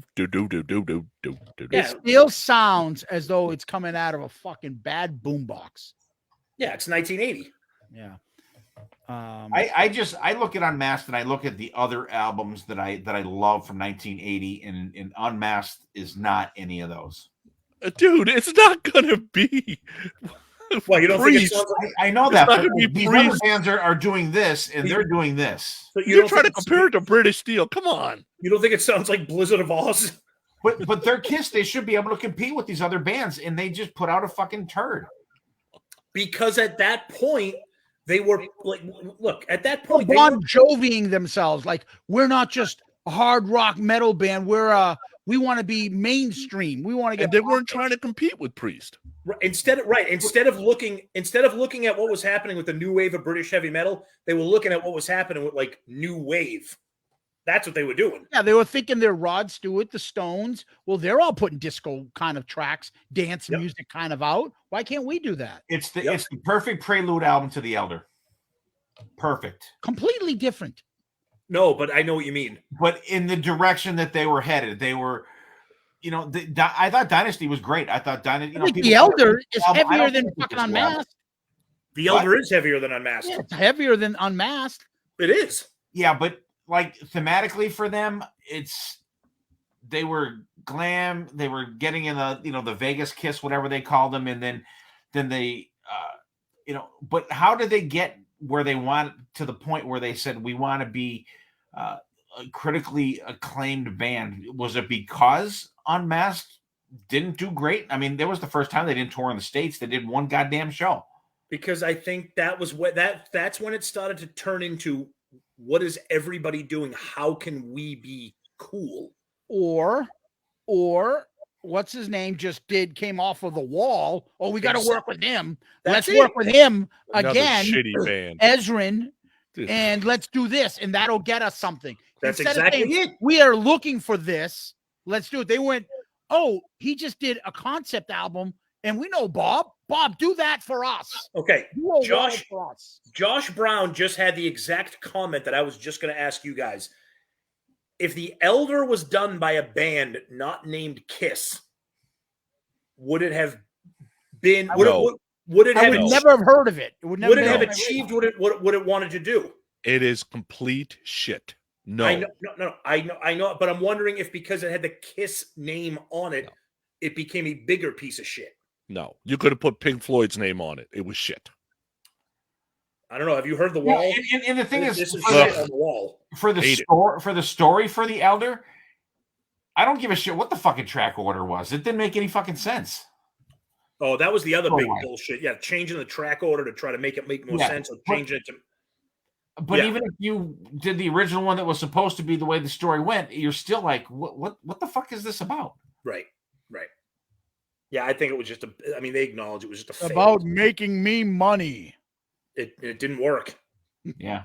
which is why I am blown away. We talked about this. I am blown away that they acknowledged the 40th anniversary of it in releasing the picture disc and the and Money. Because they know we're gonna buy it. If I you- bought it. okay, That's which Universal. That's not Kiss. all right, which leads me to believe that they have to acknowledge Kiss meets the Phantom of the Park. Then Ugh. they have to. But it's But, not a but how are they gonna do that? It's not. They just gonna re-release it on DVD. No, Maybe they'll redo the movie. No, they're going to release some. They'll release some. Look, they know that people are going to buy shit. Okay, so if they put out a T-shirt, Yeah. like a lithograph, a movie poster, they're going to do. They're not going to let it go by. I don't think. They should just do an original motion picture soundtrack put in something that maybe if they ever have the concert and they could put that on and release as a double disc. Now, do you want the solo album songs around there or the porn? No, solo. The porn tunes that were on the actual movie that we saw. The solo. They're like right, the Shaft chase scene music. Right Between the Eyes podcast says Kiss at times was the person at a restaurant that looks over at the next table and says, "Oh, I want what they're having." That's a good analogy. Sonny does that. Yeah. And Tom, I will tell you, I don't know if that's a bad thing. Money was coming hand over fist. I agree. And money stops. If you want this business to go, you got to do something. I don't have I'm with you. I'm with you. I mean, you don't have a choice. Do nothing. You got to do something. And you had the guy, and I don't know if he always gets all the credit he deserves because he gets a lot of shit. But you had a guy that carried you through the 80s and had the talent to carry you through the 80s, which was Paul. If you don't have Paul, Kiss is dead. There's no way they make it through the 80s with Gene. Can't do it. Nope. I agree. And you're right. On paper, Bob Ezrin coming off the wall and then going back to Kiss and being like, "Hey, look at what we did with this score. We're gonna make a fucking masterpiece for you guys." Brutal. Right. It failed. Fucking failed. If that's Eddie Kramer instead, they go from Poncia to Kramer, I think you get a different band. He is the worst producer they've ever had. Who? Vinny Poncia is the worst producer. Dude, he produced Dynasty. I don't give a shit. I don't look at the Dynasty sound and be like, that's great. I just think fucking Unmasked is brutal. You didn't do Peter any favors on that. Hold on. And go ahead. Mark Flores says, I can't listen to somebody whose favorite 70s movie is Superman. Dude, I couldn't name a 70s movie. I'm sorry. I like Superman. I think that's great. Hey, Jay says, look at Grease. Zeppelin. Say Grease. Jay says, look at Zeppelin. Less has always been more, and they are worth more money than ever before. More money than Kiss has ever been worth. Yeah, but that's because it's Zeppelin. It's a different band. It's a different fucking monster. Yeah. It's tough to you can't compare Zeppelin to anybody. Yeah, so it's like saying, "Oh, well, you're not as big as the Beatles, so then everybody else must hang it up." Right. No, that's that right. And possibly Kiss is if they stop at Dynasty. Kiss is what? Bigger than Zeppelin? No, just bigger because they'd be considered classic then immediately. If here's how I would look at it. If they had a Leonard Skinner type of accident and Gene or Paul was in it and the band said, like Zeppelin, we can't go on. Oh my God. Do you remember them with the makeup and then they came on the Mike Douglas show? Oh, people would be fucking losing their minds if they ended in 78. Even if they ended right after double platinum. Yeah, if they ended with the makeup on Top of the World. Yeah. Yeah, no solo albums, no Kiss Meets the Phantom. And that's really technically what happened to Zeppelin is they kind of end Top of the World, right? That's so, right. But think about it. Can we really say that 1980 to 1995 is what's making Kiss money? No. No. And you think about when after Bonham survived. Well, after Bonham died, Coda was just like a demo, but even In Through the Outdoor was not really a big. They had the punk influences. That was John Paul. That was John Paul Jones's album. Yeah, I know, and that's my point because he was all fucking all heroined up. But I'm saying In Through the Outdoor wasn't like this huge monster. But it also has. But now in 2022, it also has two of their biggest hits. I don't like them, but the radio loves them. Yeah, I guess so. But I'm just saying. What are those two songs? "Fool in the Rain" and "All My Love." "Fool in the Rain" is I actually like those two songs. Yeah, but those are huge songs. I mean, not for me, but and then Coda comes out as just like the word Coda at the end. It's literally throw. These are only a few songs we have. Yeah, it's like demos and unreleased shit. But they called it quits, and everyone remembered the legendary band. But if you want to say Kiss is how big they could have been, they would have to had some sort of that they're done after double platinum. And then think about it from 80 to 95.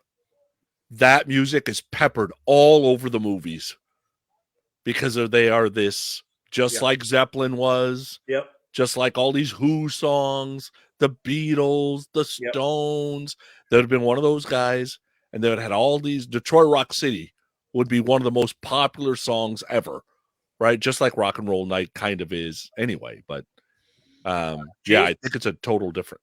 Jay says if Kiss went from Alive 2 into Creatures, so if they skipped like Dynasty Unmasked Elder, went from Alive 2 right to Creatures, I don't know.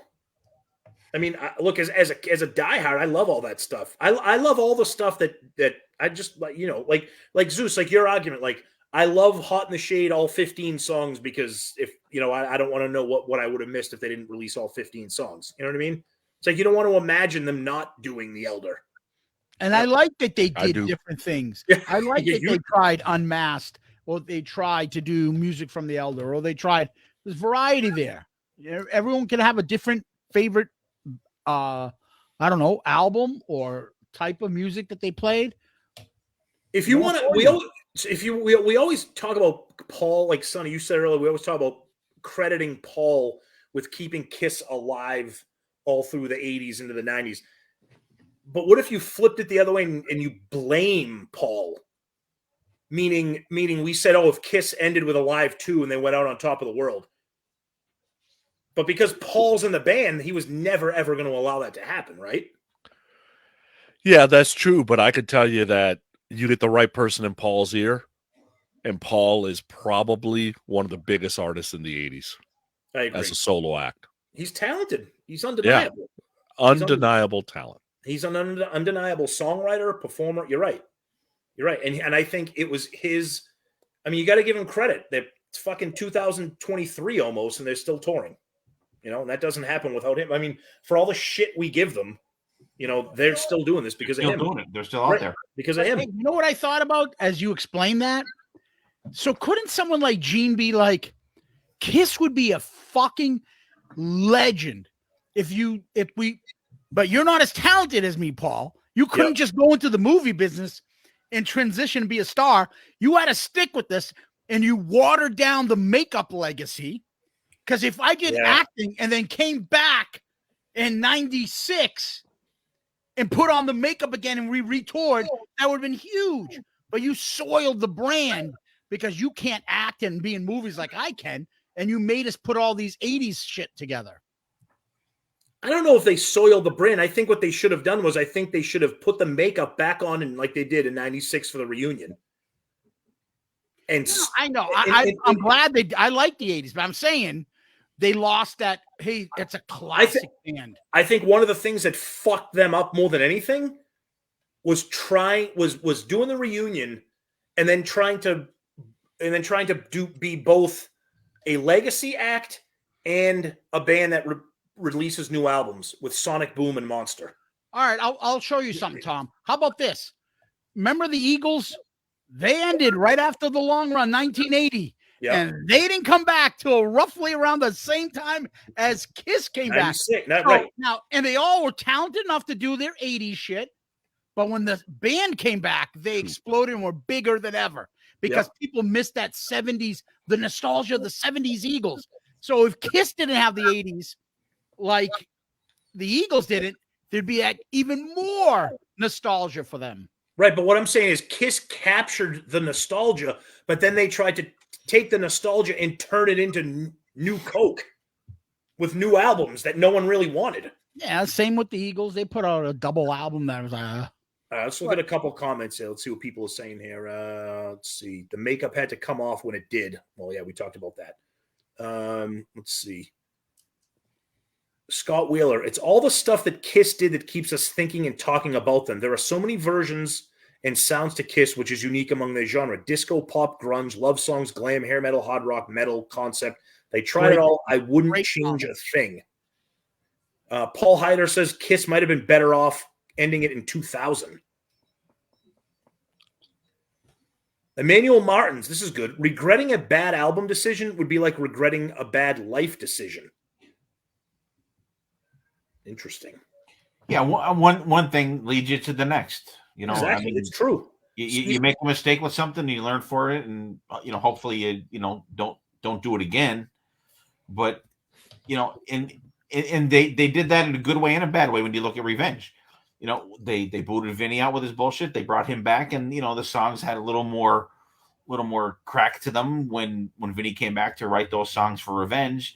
So, but I mean, at least they knew enough to not say, let's come back in the band or have a more, bigger, get that relationship totally back. So at least they knew enough to listen, just write with this guy, and like that's it. Well, I think Paul and Gene say it all the time. If there was no Elder, there'd be no Creatures. They did Creatures as a response to the failure of the Elder, right? So I mean, yeah, I mean, if for all the people out there that absolutely love Creatures, you can thank the Elder for Creatures existing, right? Yeah, Tim makes a good comment. We've talked about this before. Let's say Eric never passed. What happens? Obviously, they bring Peter back, right? Yeah. And then Peter gets annoyed. Do they bring Eric Carr back and say, put on Peter's makeup? Eric would have never done it. He would have never done it. Nope. See, I think he would have done it. Eric would have never put on Peter's makeup. No. And as we know, that relationship with Paul wasn't great anyway. Exactly. I think what you have is an Eric Carr book that tells it all and tells you all the shit that you want to know about all the inner workings. And he pisses Paul off, and Eric never comes back. Yeah. Yep. Eric is in the same. Him and Vinnie Vincent are rowing the same boat behind the Kiss cruise.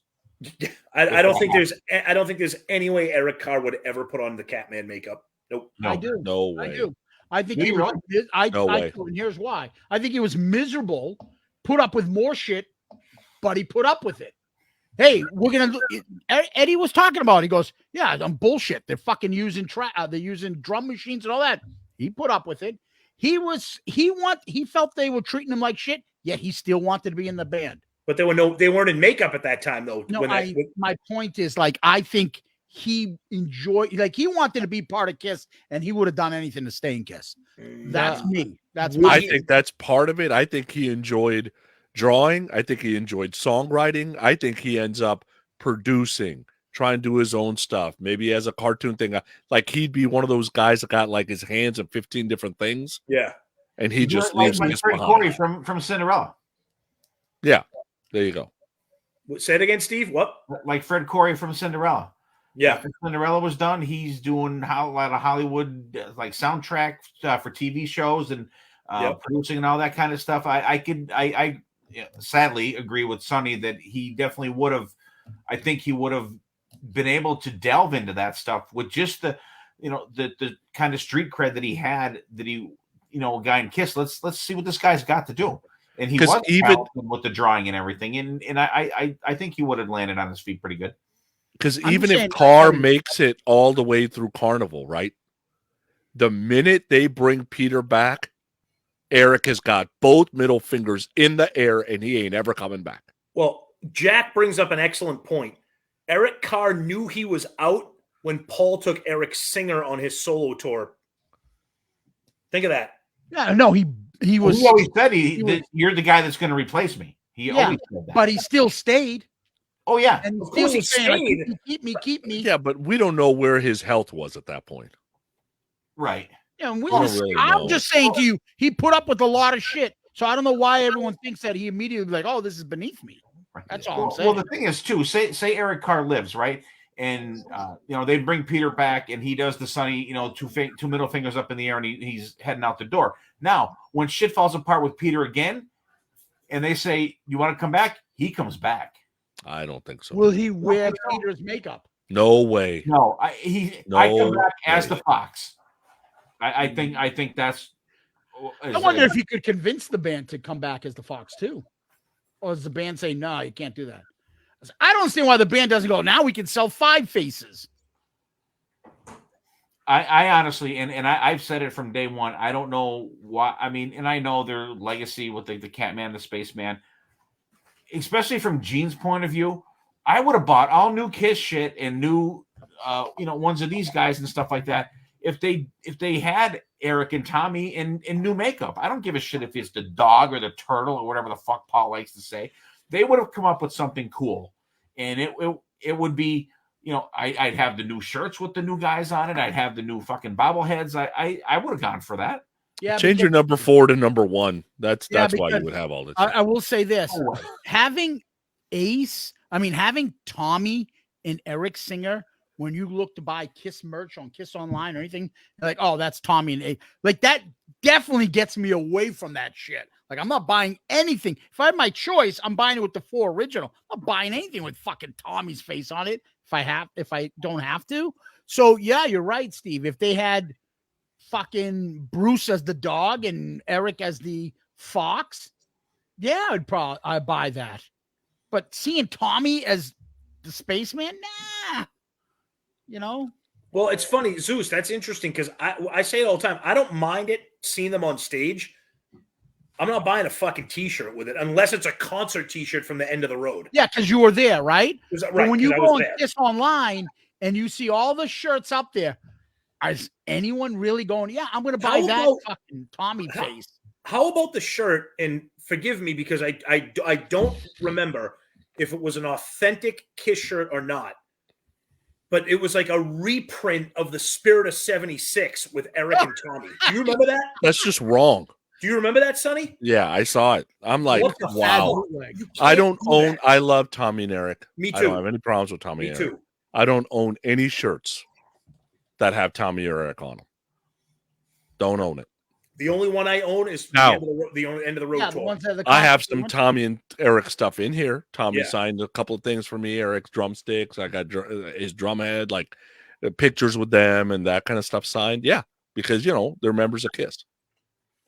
But I don't have any shirts with them on them. And we got now. So obviously we know Tim torches Paul. I still just don't get how, because that guy is playing the spaceman, you stop liking the band. Every fucking band that's like got members that are 60 or 70 years old has not got the original members anymore. What do you fucking do? It's so I don't get it. But the difference, and I'm playing devil's advocate here, the difference is the spaceman and the spaceman persona is an Ace thing. It's a Kiss thing. It's not a Kiss thing. It's an Ace thing. So Zeus, here's how you have no Kiss because Ace doesn't want to come back because he's too fucking lazy. No, you create a new character like you did with Vinny and Eric. So Zeus, here is how it is for me. I identified with Ace because with the spaceman, because he was a little spacey, looked like he was always kind of a little drunk. And I'm like, you know what? That dude fits kind of my personality in my 20s, 30s, right? So that's my guy. Tommy Thayer's not my guy. So I just go, okay, well, I guess I'll just go follow Ace. He's just not in the spaceman costume anymore. But it's Ace that was my guy. It was not the spaceman. Okay, so you'd rather not see Kiss after Ace left? No, it doesn't matter to me. I just want my point. Tommy. So why is it a problem? Like, I have to not like Kiss. Oh, that I don't understand. I didn't say that. No, I didn't say that. That's our friend Tim Bream. No. My point I'd probably still be a fan if they gave him new characters. They didn't give him new characters, so now I can't like the band anymore? No. No, I want to understand his mentality. Is my point. But the question is, here's the problem that pisses people off. Kiss did it once. They gave Vinny the Ankh Warrior. They gave Eric the Fox. So you've done it before. Why did you stop doing it with because it's their band. They decided not to. I don't know. I don't care. But I'm saying, why do you not like the band going forward? Hold on, Tom. I think it's because it coincides with the era of the band that was not successful. Oh, I agree. That's why you don't do it again. No, look, I don't think that's the reason why they weren't successful, though. That's not the reason. No. It represents an unsuccessful era. There you go. Okay. And there's no reason to go back to that. Yeah, but that's not the cause and the effect. Tim, you're way off. Tommy's a fucking great guitarist. You're way off. Yeah, what do you say? I just think that Tommy does not do the 80s stuff any justice. I agree. Not Steve, that type of player. Yep. Steve, I agree with you. I agree. But Ace wouldn't do it either. No, he wouldn't. No. Nope. No, I agree. Great. Look at Mark Arnold. Exactly. I don't give a fuck. I just don't understand how now I'm not going to like Kiss. I'm going to shit on them for the rest of their fucking career. I'm not that part. I don't. No, I'm not talking about you. I'm asking the No, but guys what I'm like saying- the Tims in the I world. like possible. I like Tommy as a guitarist. I think I like him as a vocalist. I wish he sang more. I think he's a good guitar player. But Tommy as the spaceman singing "Shock Me" and shooting rockets out of his gun, does it bother me? I still go see them, but he's aping the Ace stuff. I agree with you, buddy. All I'm saying is I get that. And we're talking, I think, passage. I'm just saying there's many like the Tims that are like, fuck Kiss now. That's not the real band. I want to know. Dude, look at who we just had on for our 200th episode. Eddie Trunk. Yeah, I know. And that's why I'm saying I still don't understand. Oh, that's off of that album. Yeah, I stopped listening. But I also think that might be. But he's got a personal thing with them. I was just going to say he's friends with Ace and Peter, and so he has a different wrong. That's right. wrong. He's coming from a different angle. How do you go like, oh, I won't like them anymore because now they use this guy? I mean, come on, it doesn't make sense. Yeah, I don't know. I think we talked about this before. Tommy needs to go back to Black and Who. That's exactly what I say. Ultimately, I think what Kiss is getting ready to do is to, like we talked about, I think they're getting ready to do like Blue Man Group. There's the Demon, there's the Star Child, there's the Catman, there's a Spaceman. Doesn't matter who's behind the makeup. They're characters in a show, and that's going to be it. Yeah, and it will be disappointing when that day comes. But the fuck, we're all Kiss cards. Ryan Michael Scott. That is a OG Sam Adams Boston Lager. There you go. Yep. Bud Light. No, it's not a Bud Light. Only one of us that drinks that kind of shit. Are you pointing up to Zeus, Steve? No, I'm pointing at Steve. I don't know. I can't get my angles right.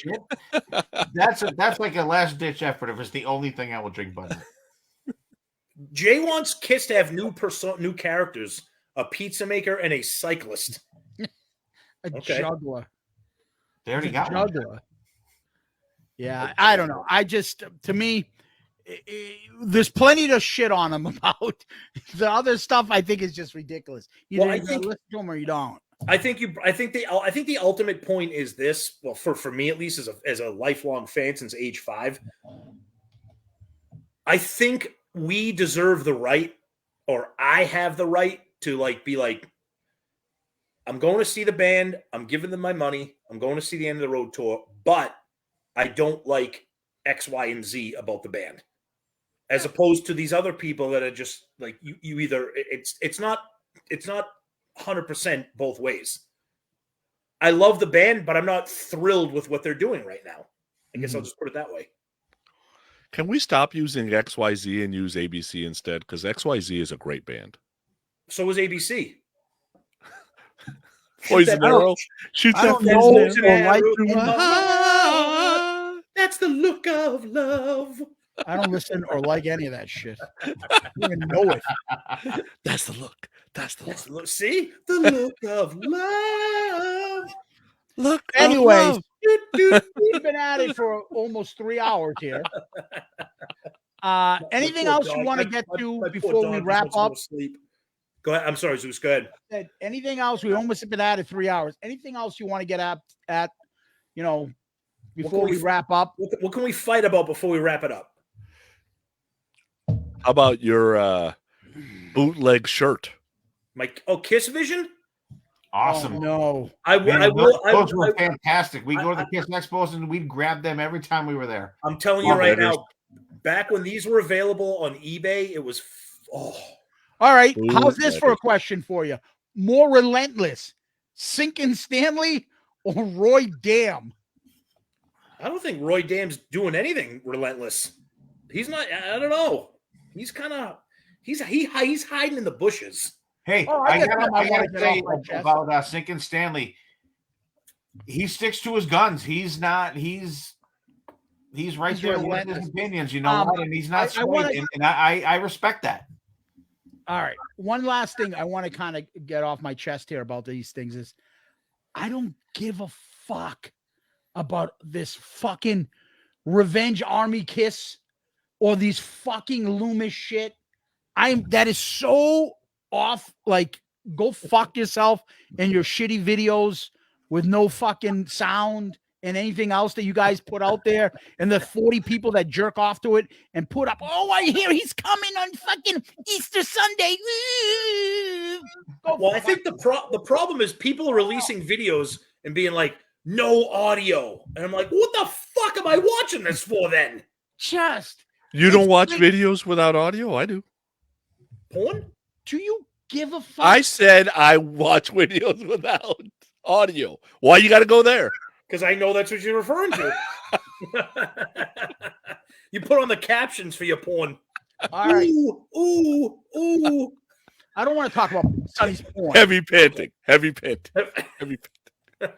Can we get back to the fucking out of Sonny's porn shit and talk about these fucking get this shit off? Because we don't have to talk about it on our show, but let's get it out of here. I don't fucking give a shit about that Loomis shit. Do any of you? Yes, I'll tell you why I give a shit about it. The actual content when it's released, yeah, I'm into it. I'm interested. I'm a Kiss fan. The drama that surrounds all of it, get the fuck out of here. It used to be fun, the drama. Yeah. Who is it? Once you get past who is it, I don't give a fuck. I don't care who it is. Steve, go ahead.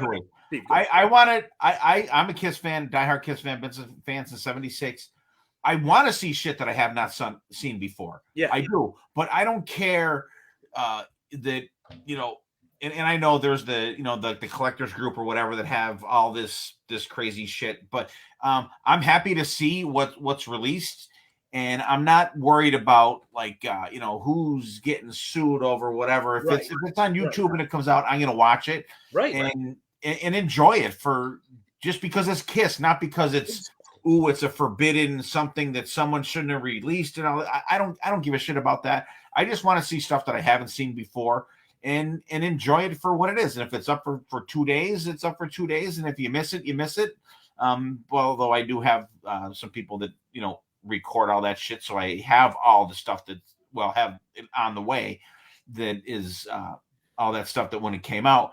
But I don't care about all that drama shit. I mean, in Zeus, you were right. I think Zeus said it, or you or Tom, that it was cool, like the drama in the beginning of it, this and that, and then it just got fucking boring, and it was just like talking whatever out of their ass something without there being a major story behind it or whatever. Just like people are hoarding like 20 seconds of Kiss playing at the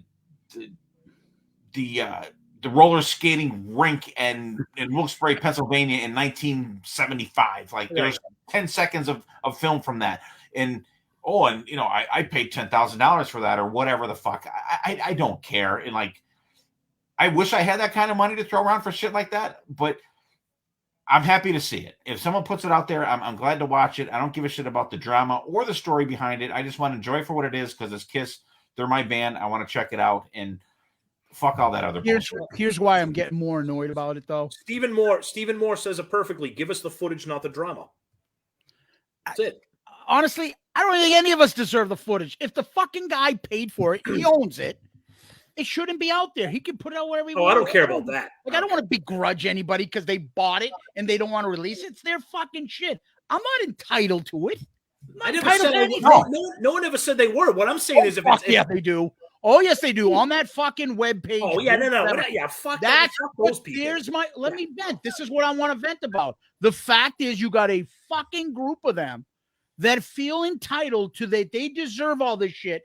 And if Julian Gill bought something and it's his and he's not fucking really, fuck off. He paid for it.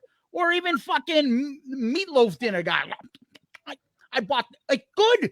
It's his. Let him fucking have it. He doesn't deserve to give it to me. It's not my fucking business to see it. If you paid for it, it's yours to do with what you want to do. But the people are like, oh, you need to show it. I'm entitled. Go fuck yourselves. Fuck off. I'd rather Kiss release these in nice footage, and I'll see it when it comes out. I don't give a fuck.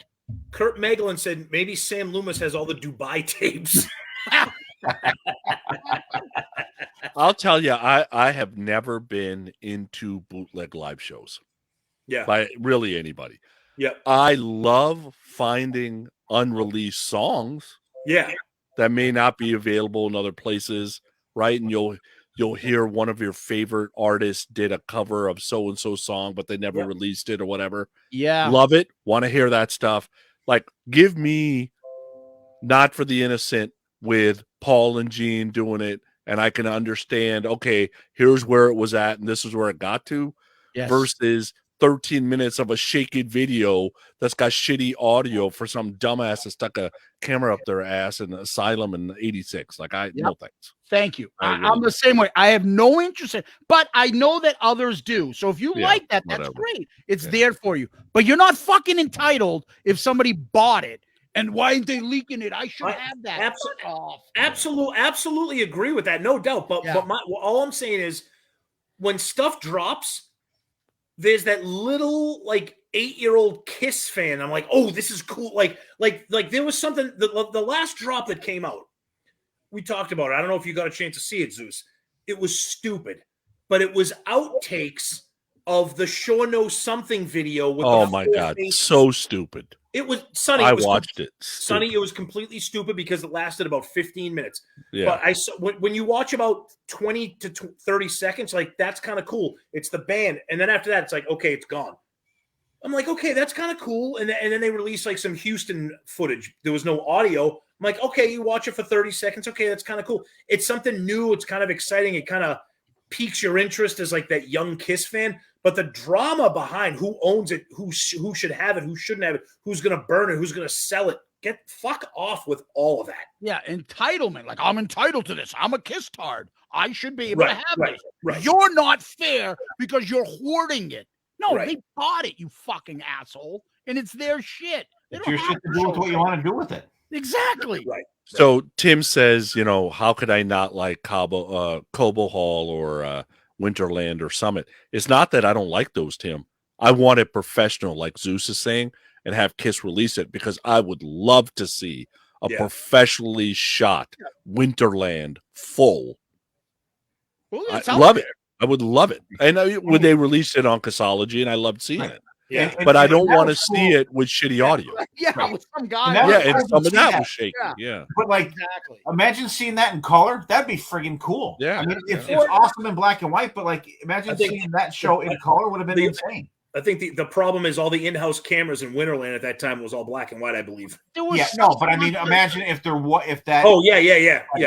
But I believe there were some like Asylum concerts where like halfway through the concert, it fucking skips to a different song and different. You're like, what the fuck? Like, I'm not wasting my time with that shit.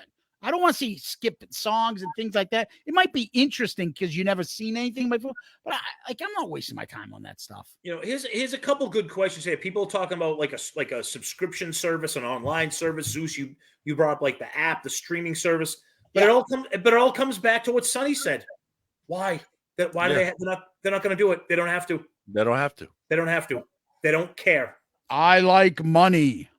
Which is why when they start the end of the road tour, it's going to be the exact same stage, the exact same costumes, the exact same set list. The end of eternity. The exact same T-shirts. It's all going to be the same. And money talks. If people keep buying, they're not going to change. Tom, remember when we went to the end of the road and then COVID, and then they came back and we were like one of the first. I forget the dates. It was August. We're like, let's go to the merch. Let's go to the merch. And we're like, dude, it's the same fucking merch from 2 years ago. It was the exact. I'm like, you got to be fucking. It's been 2 years. You don't even have one new design. The only thing that's different are the tour dates on the back. That's it. Do you want to know how cheap they are? It's like the Bruins when I go to the end of the year and the playoffs end and the rally towels. And opening night, you go and you get the rally towels. It's like playoffs 2021. Right. You cheap bastards. That's the shit. So could we agree? I think we would all agree that Gene Simmons is a good businessman. Sure. He knows how to make money. Of course. Well, according to Paul, that's the best thing he's done is to show people that he is a good businessman, even though he's not. Yeah. So follow me here. There is a possibility because they can make money with what they're doing now. Yes. There's a possibility that Gene has something set up that's very much like the Prince estate. And it's like, look, I ain't going to live forever. When I die, this is what you release over the next 20 years to make the Simmons great-great-grandchildren millions of dollars. Makes sense. This is what everybody wants. Release it after I'm dead. Well, I can make money this way right now. Yeah, because he can sell. He's selling end of the road shit right now. Sell the old stuff after I'm dead. And I Well, I can't was going to say, here's a good question. Look at two of the biggest, or I'm sure there's more, but I'm off the top of my head. Two of the biggest artists to continue to sell ridiculous amounts of merch, specifically music, is Jimi Hendrix and Prince. And Presley. And Elvis, obviously Elvis. Yeah. I'm not comparing Kiss to Elvis or Hendrix or Prince, but I'm saying you might be right, Sonny. But the problem with this is, if we're believing that Kiss is going to continue as a Blue Man Group type of thing, then that's never going to happen, right? No, it could still happen because the Blue Man Group is not going to be. Prince has tribute bands all over the place. There's a Vegas show now, and the estate is still selling stuff. But if Kiss continues, are they going to continue as a tribute band? Like, how are they going to, because wouldn't it be difficult to continue to sell archival stuff while the band is still, because right now Prince has passed, so there's nothing official Prince. Hendrix has passed, there's none of those people are officially performing. Yeah, Kiss won't be performing in Vegas either. But what I'm saying is, if an officially Kiss sanctioned act is out there performing, how are they going to be able to? Yeah, I think you're still okay. I hope so. Because you'd still buy it. Of course I would. Of course I would. Yeah, that would be my retirement plan, to be honest with you. I don't need to release it right now. Would you see Kiss in Vegas, the new Kiss with a whole show supposedly great with your wife and kid, but then also buy a new DVD of the rock and roll over tour, right? 100%. That's the Zeus. I'm doing it with Prince now. I go to every Prince tribute thing and I buy stuff off the estate all the time. Zeus, that's the way to do it. Double dip. Hey, here's the Kiss experience on tour. Yeah. And then here you go. Here's a 1977 Houston Blu-ray. Yep. Somebody brings up a good point. Kiss does not sell any non-makeup merch like T-shirts, etc. It's a shame. They don't. They completely whitewash that part of their career. Yeah, it's not available out there. You can get it bootleg. You can get it bootleg, but you can't get it any other. The only thing that they acknowledged was the 30th anniversary of Hot in the Shade when they sold the. I take that back. And Revenge. They acknowledge Revenge. But Asylum, that's kind of Universal's thing more than anything. Hey, it's that's anniversary. See, that I don't know. The 30th. Like, I don't see like them say, why would they pass that up?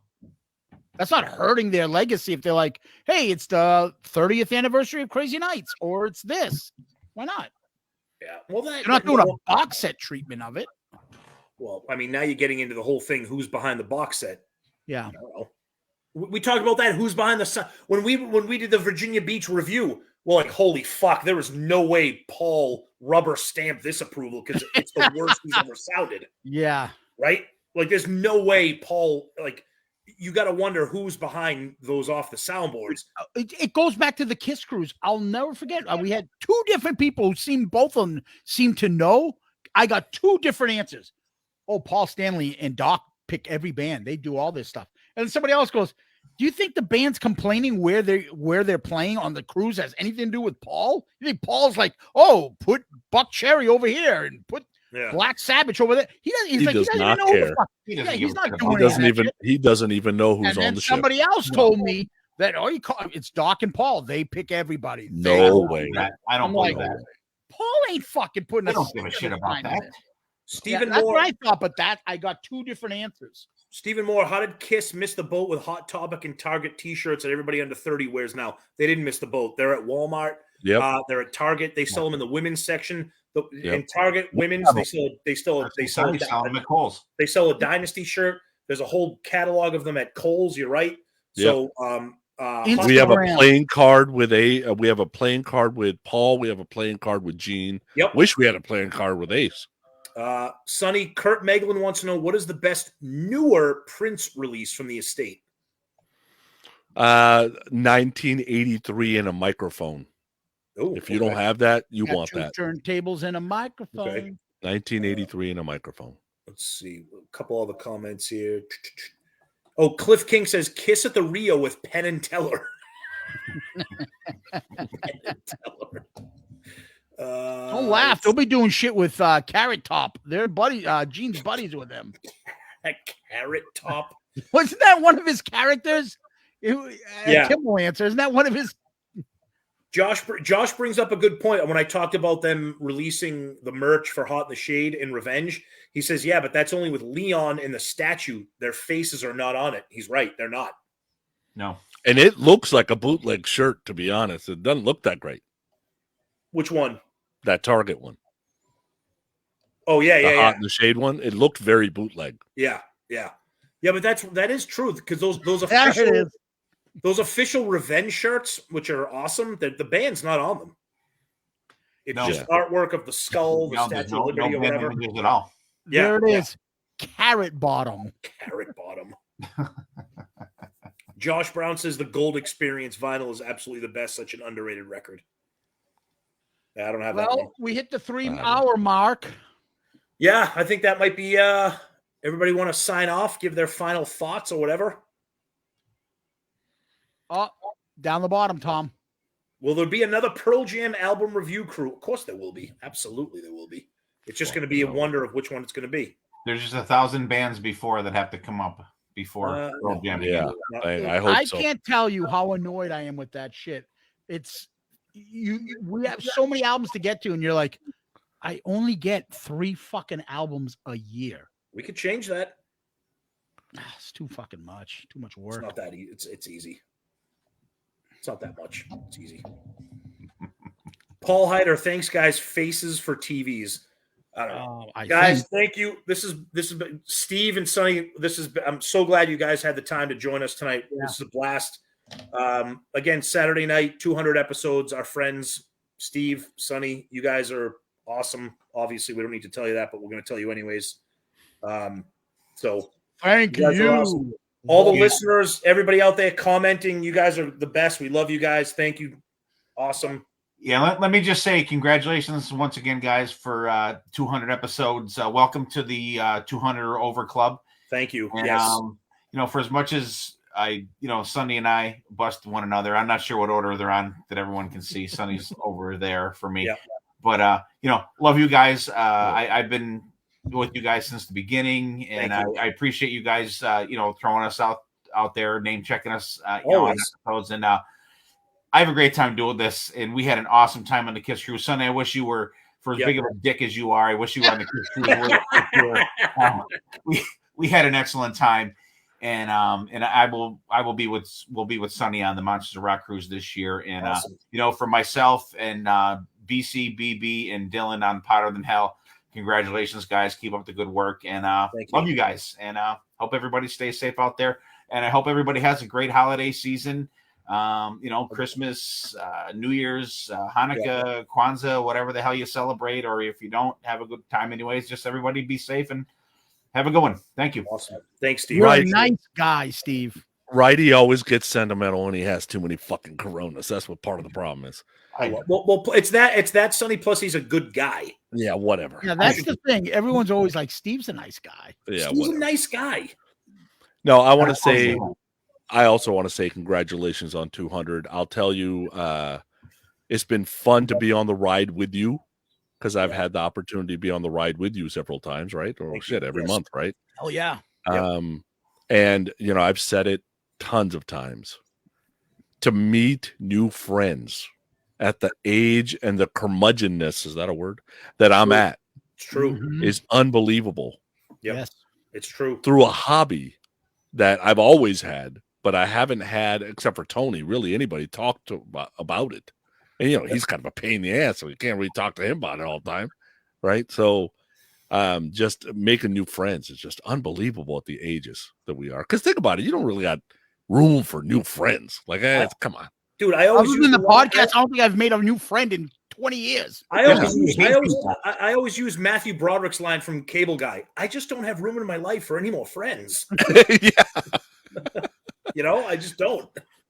Yeah. So congrats on 200, guys. Thank you. I'll tell you, you guys know, doing a podcast every week is a pain in the ass. Yeah, it's a lot of It work. just is. Yeah, you can say Right? that. A lot of work. And at times it's fun, and at times it's like, oh, I don't feel like this. It's a lot. Yep. Right. So Yep. to do it 200, there isn't very many podcasts that make it that far, to be honest with you. Thanks, So, guys. You're the congrats. best. We love you. Steve, Sonny, you, guys. everybody out there, all Thank the you for commenters, everyone. everybody that joined us tonight.